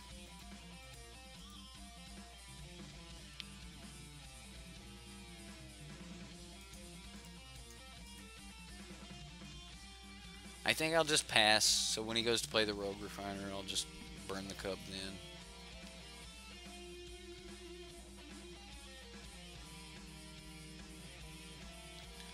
I messed up against Teamer Energy. Can't believe I did that. Okay, so there's Whirler. Yeah. We'll go ahead and we'll let him gain the 3. Either one of our burns do 3 damage, so.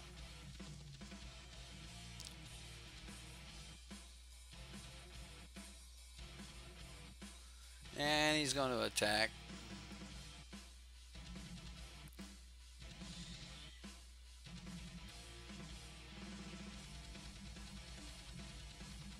And I'm going to go ahead and abrade it.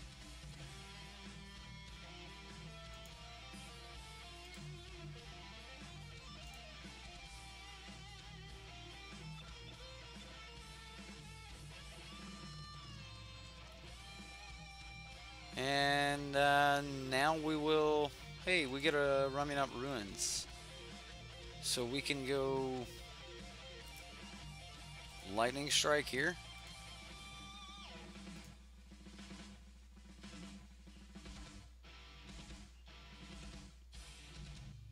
He's going to make a Thopter. Okay.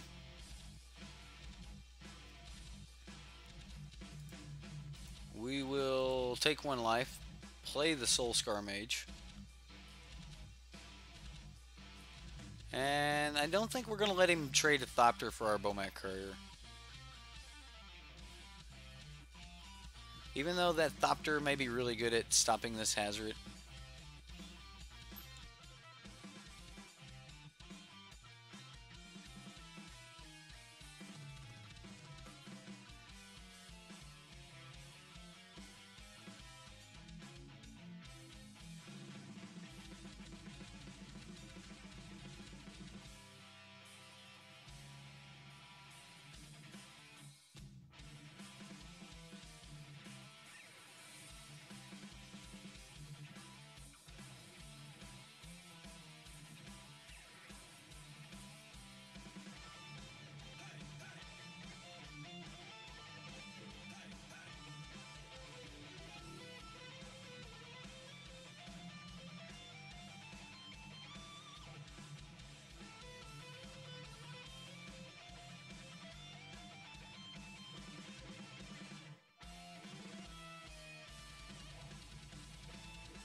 I think I have been muted, guys. I am. So I was looking at chat there. Always Watching seems like really, really good. Converted mana cost, like it being easier to cast than Always Watching, seems really good. And the Dino for GPG, I didn't even think about that Dino for GPG. Like that didn't even cross my mind that that Dino would be a thing. So that's pretty cool. We are just going to keep trying to crash in here with Hazard unless he Confiscation coups our Hazard.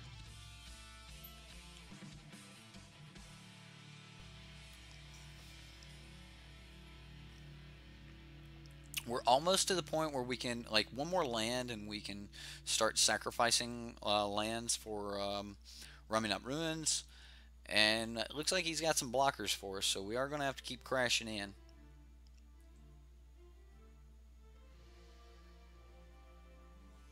He does need to start trying to race us, though, so I kind of expect him to start doing a little damage here. Okay, so we hit a land. We'll be able to Earthshaker Kenra. And we'll say that the Servant can't block. This way we get to remove the Rogue Refiner here.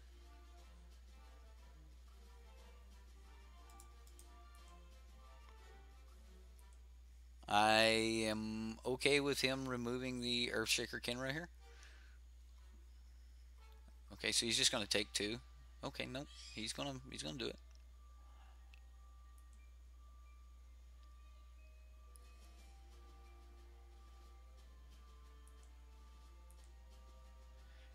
just pass the turn. If we get another land next turn, I will go ahead and play it and play down the 4/4 Earthshaker Kinra with haste. Audric was part of standard. Yeah, I mean there's just so many abilities right there that seems really really good. So man, I didn't even think about that though.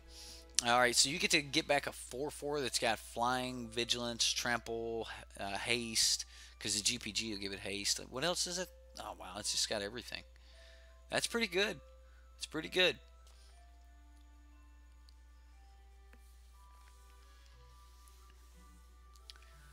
Okay, how do we do here, teamer?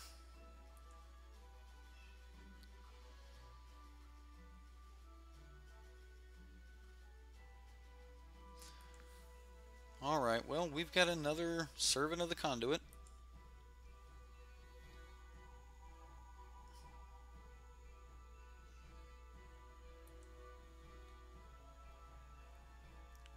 Lightning Strike. Okay, I like that.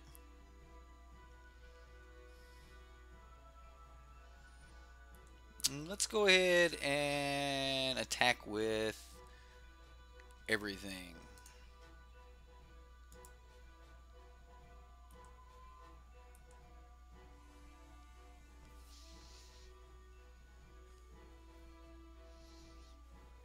So I think I want to just, yeah, we'll cancel that and we'll just move on to blocks.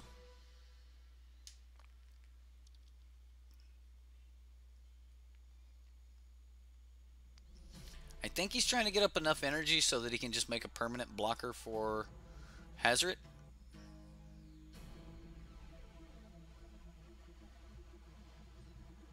If he takes the other 7, I am going to just burn this. Oh, perfect. Okay. So I'm just going to burn the Rogue Refiner. This will give us prowess here. And then we can just sacrifice here. He'll get to keep a servant, but we'll get to put a couple cards in our hand, see what's going on there.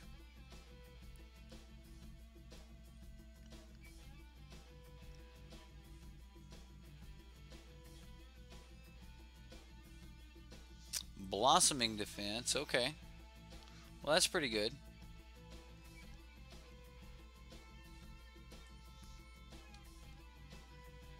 He's going to pay a bunch of energy here.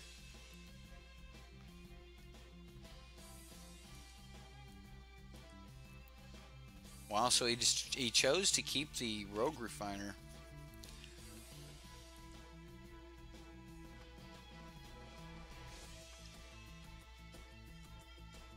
When he could have pumped here and traded with our Soulscar Mage, but he chose not to do that. That's pretty interesting. Right, Majestic would absolutely love to copy all of those abilities. I think I'm gonna go ahead and play the Kinra now. Even though like it's not gonna be able to do a whole lot here. Just playing the Kinra. And then next turn we can actually play the Kinra from the graveyard. So we're still swinging for a ton here next turn.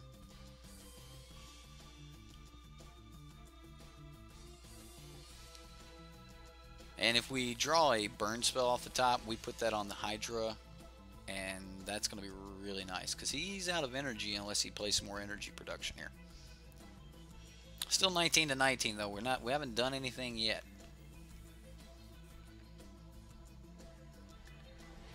He doesn't have his double red. I mean, he does. He does have double red.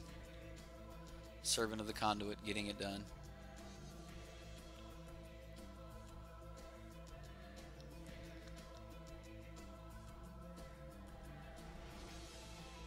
Zelpata and Majestic. Majestic would love to copy those abilities. Yeah. So we're looking at green, white, maybe Abzan Reanimator or something. Wow, chose to pick that up in the air. Okay. Not exactly what I would have expected. I assume this is a permanent blocker for Hazret now.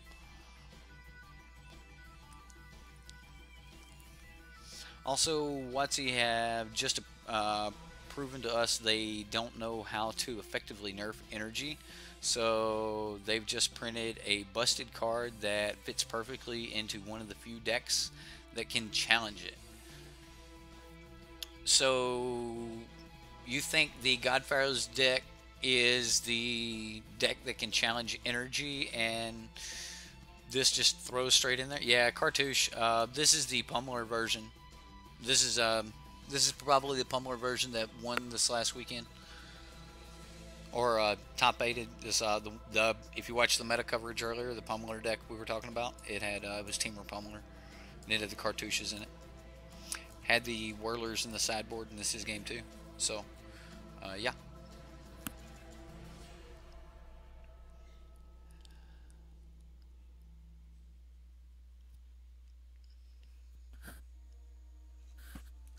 So what do we do here? We kill Cub? Yeah, we kill Cub. And race him? Alright, so we go 1, 2, 3, 4, 5, 6. And we say the Cub can't block? Yeah, sure. We'll say the Cub can't block.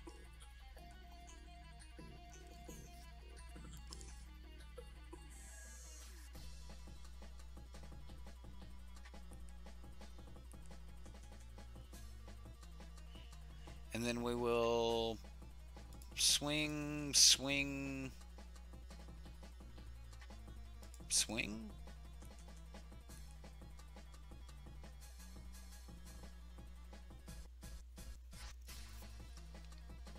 So he can block this, take 9, go to 10.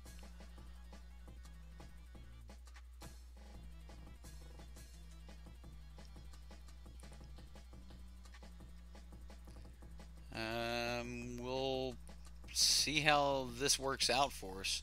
If he has some removal right here, I think we may just be dead. I mean, he's got lethal here. Heck, he's got lethal anyway. It's like, we block this. He can gain any 2 energy. He's got it. The black dino needs to sit in the hand for ages before it can board wipe. Only one of them needs to sit in the hand. The way it words, like it puts prey counters on it. One can be putting prey counters on while the other's sitting in the graveyard waiting to be brought back. So I don't know exactly how that would work, but can pay. No, you cannot pay the mana at the beginning of the end step. I wish you could. That would be great. We're going to go to 1 here.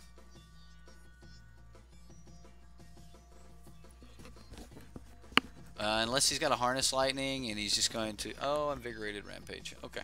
Well, we're dead. We're dead. When he could have given this Trample, yes, but he did not want to. Alright, so the Pummeler deck. Honestly, guys, like, we're way past time here. And I've got, like, family things I've got to take care of here. So we're just going to run it back like this, and if we lose, we lose.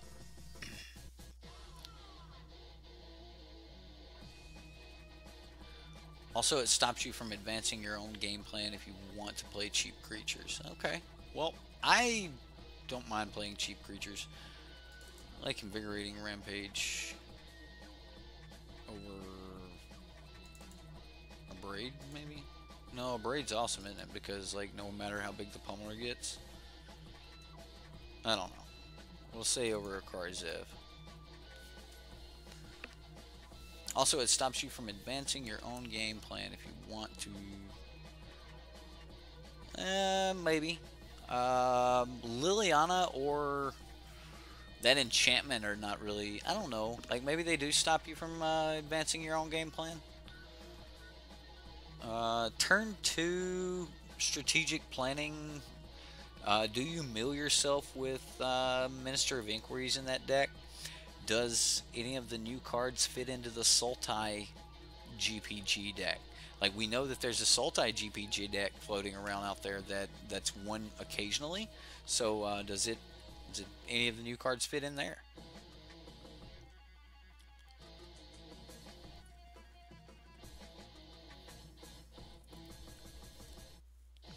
Right? Like, um, I mean, the Dino's definitely it's it's one of those things where do I have to spend an additional land like on this turn and then this next turn just to put a couple counters out? And what are those creatures doing like while they're sitting on the battlefield with prey counters on them? Like, what are they doing to me? Am I just gonna, yeah, I'll keep this. Are the creatures just gonna eat me to death before we can actually get this 6 mana creature out? I don't know. I think we're gonna have to see if it fits in somewhere. But I kind of liked the idea of it in the Sultai GPG deck. Considering sometimes, you know, you're not really got a lot going on turn 1 or maybe turn 2. Journey to Eternity seems really, really good. Like, you may not even need GPG, just the try to flip that and get to 5 mana or 6 mana as quickly as possible. Like, that may be the, you know, the more powerful route here. All right, so we're just going to play Bomat and get to rolling with it.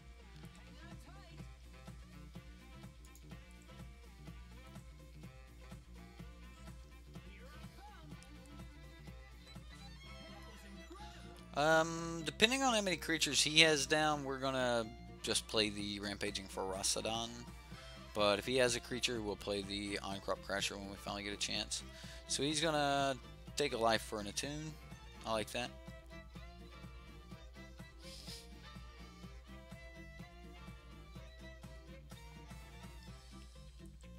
So we have effectively turn 1 Lightning Bolted him.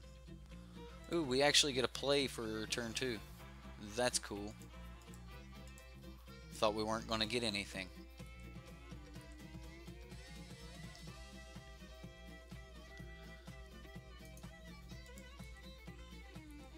Depending on if he just throws down a Long Tusk Cub here on the next turn, I may just go for the haste. Like, if he doesn't have like Long Tusk Cub, I'm gonna go for haste.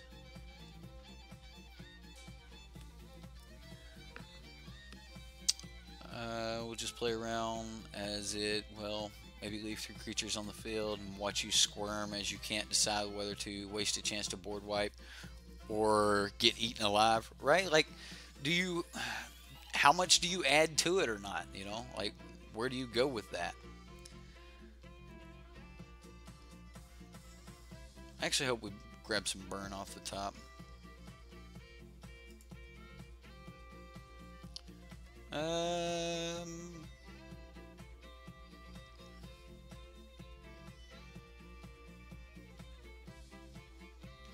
So if I play this next turn, I get to...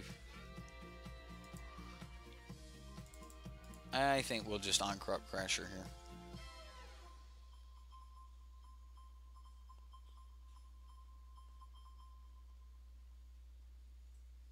Wish I would have had a shock. I would have been able to play the Kenra, and then when he responded, just shock it. Man, that would have been good. But I want to get the extra attack in here with the Bomat, and this will be pretty good here. So we're going to exert.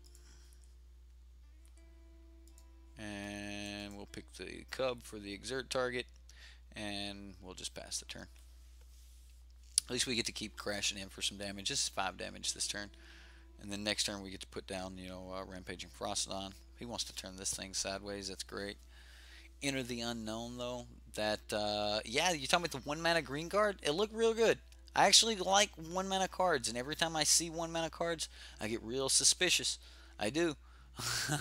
like what is this? What do we do here?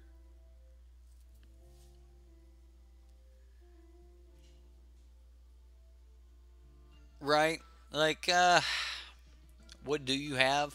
Like, what do you want to play? I can see where you're coming from, Karen. I do. Well, I hope he swings. He did not. Oh well. Okay. Well, so we'll go Ferocidon. Ferocidon. And we're just gonna pass. So next time we're actually going to be able to. Next turn we're going to put a lot of damage towards him. He's got to deal with Frost. Like, I'm guessing he's just stuck with red cards in hand. I mean, I don't know. I mean, how many red cards does the deck have? Come on, Hydra? Is this what this is? Hydra? Okay.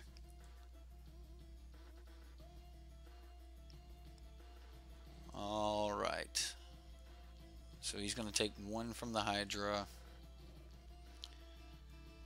We're going to force some action on, I guess, Cub. He can't swing. Can we, though? We can with that. Should have left the one open. Oh, messed up. Should have left the one red. It's going to cost me all my cards.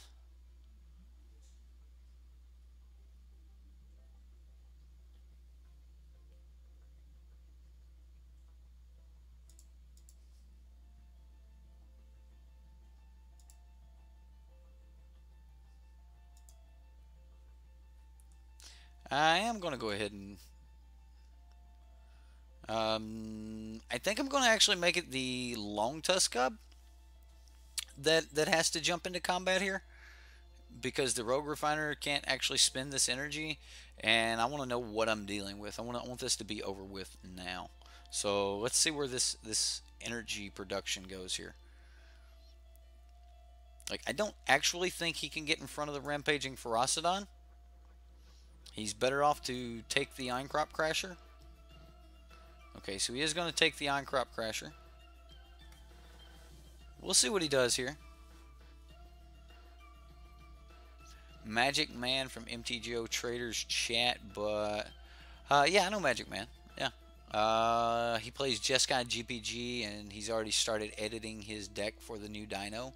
Really? Like, so he's serious about the Dino, huh? I mean, there's a lot of abilities there, so maybe the Dino's gonna be the real deal.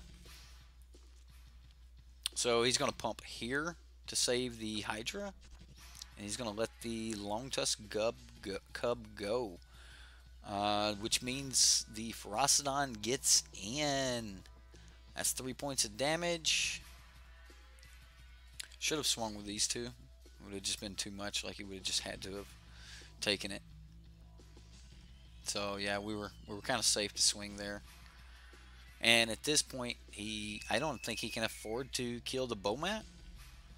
Like, if he wastes spells on the Bomat, then that might be bad for him.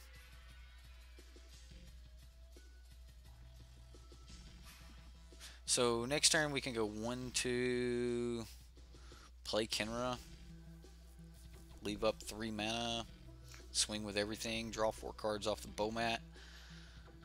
I like it. I mean, we pretty much have, like, death on table here.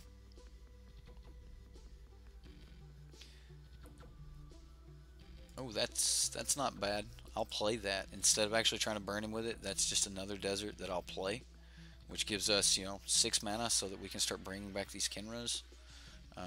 This Kenra is going to have haste, so that's even more damage we're getting in with. Pretty sure this is lethal. I don't really know how it's not lethal.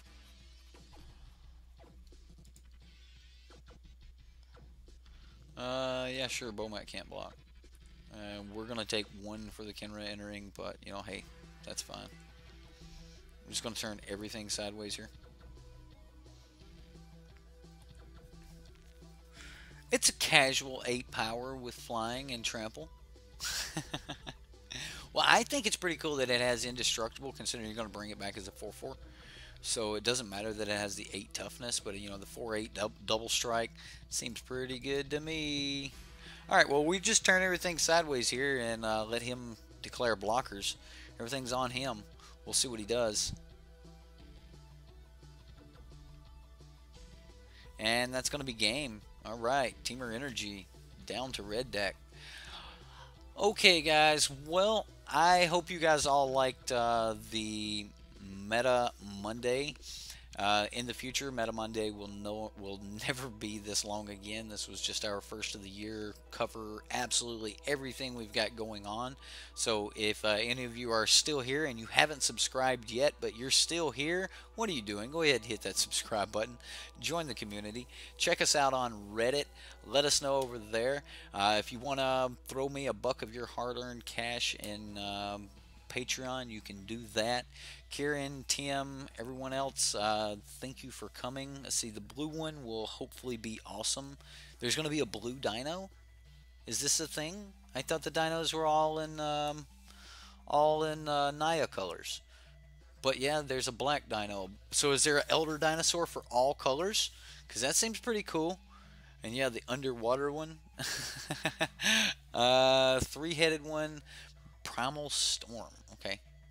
Alright, you guys got some stuff. So, anyway, if you guys like tonight's show, give us a thumbs up. If you like the content in general, go ahead and subscribe to the channel. And if you want to support the stream in any way, you can do that in a number of different ways. And hopefully one of the services I have will help support you. So, thank you guys for coming out tonight. Jeffrey, thank you for that. All colors get one. And, yeah. Yeah, absolutely, Karen. Come here, rant, whatever you want. That's going to be our Mondays. We're going to talk about all kinds of things. Jump in. You guys in the chat can go wild, be part of the community.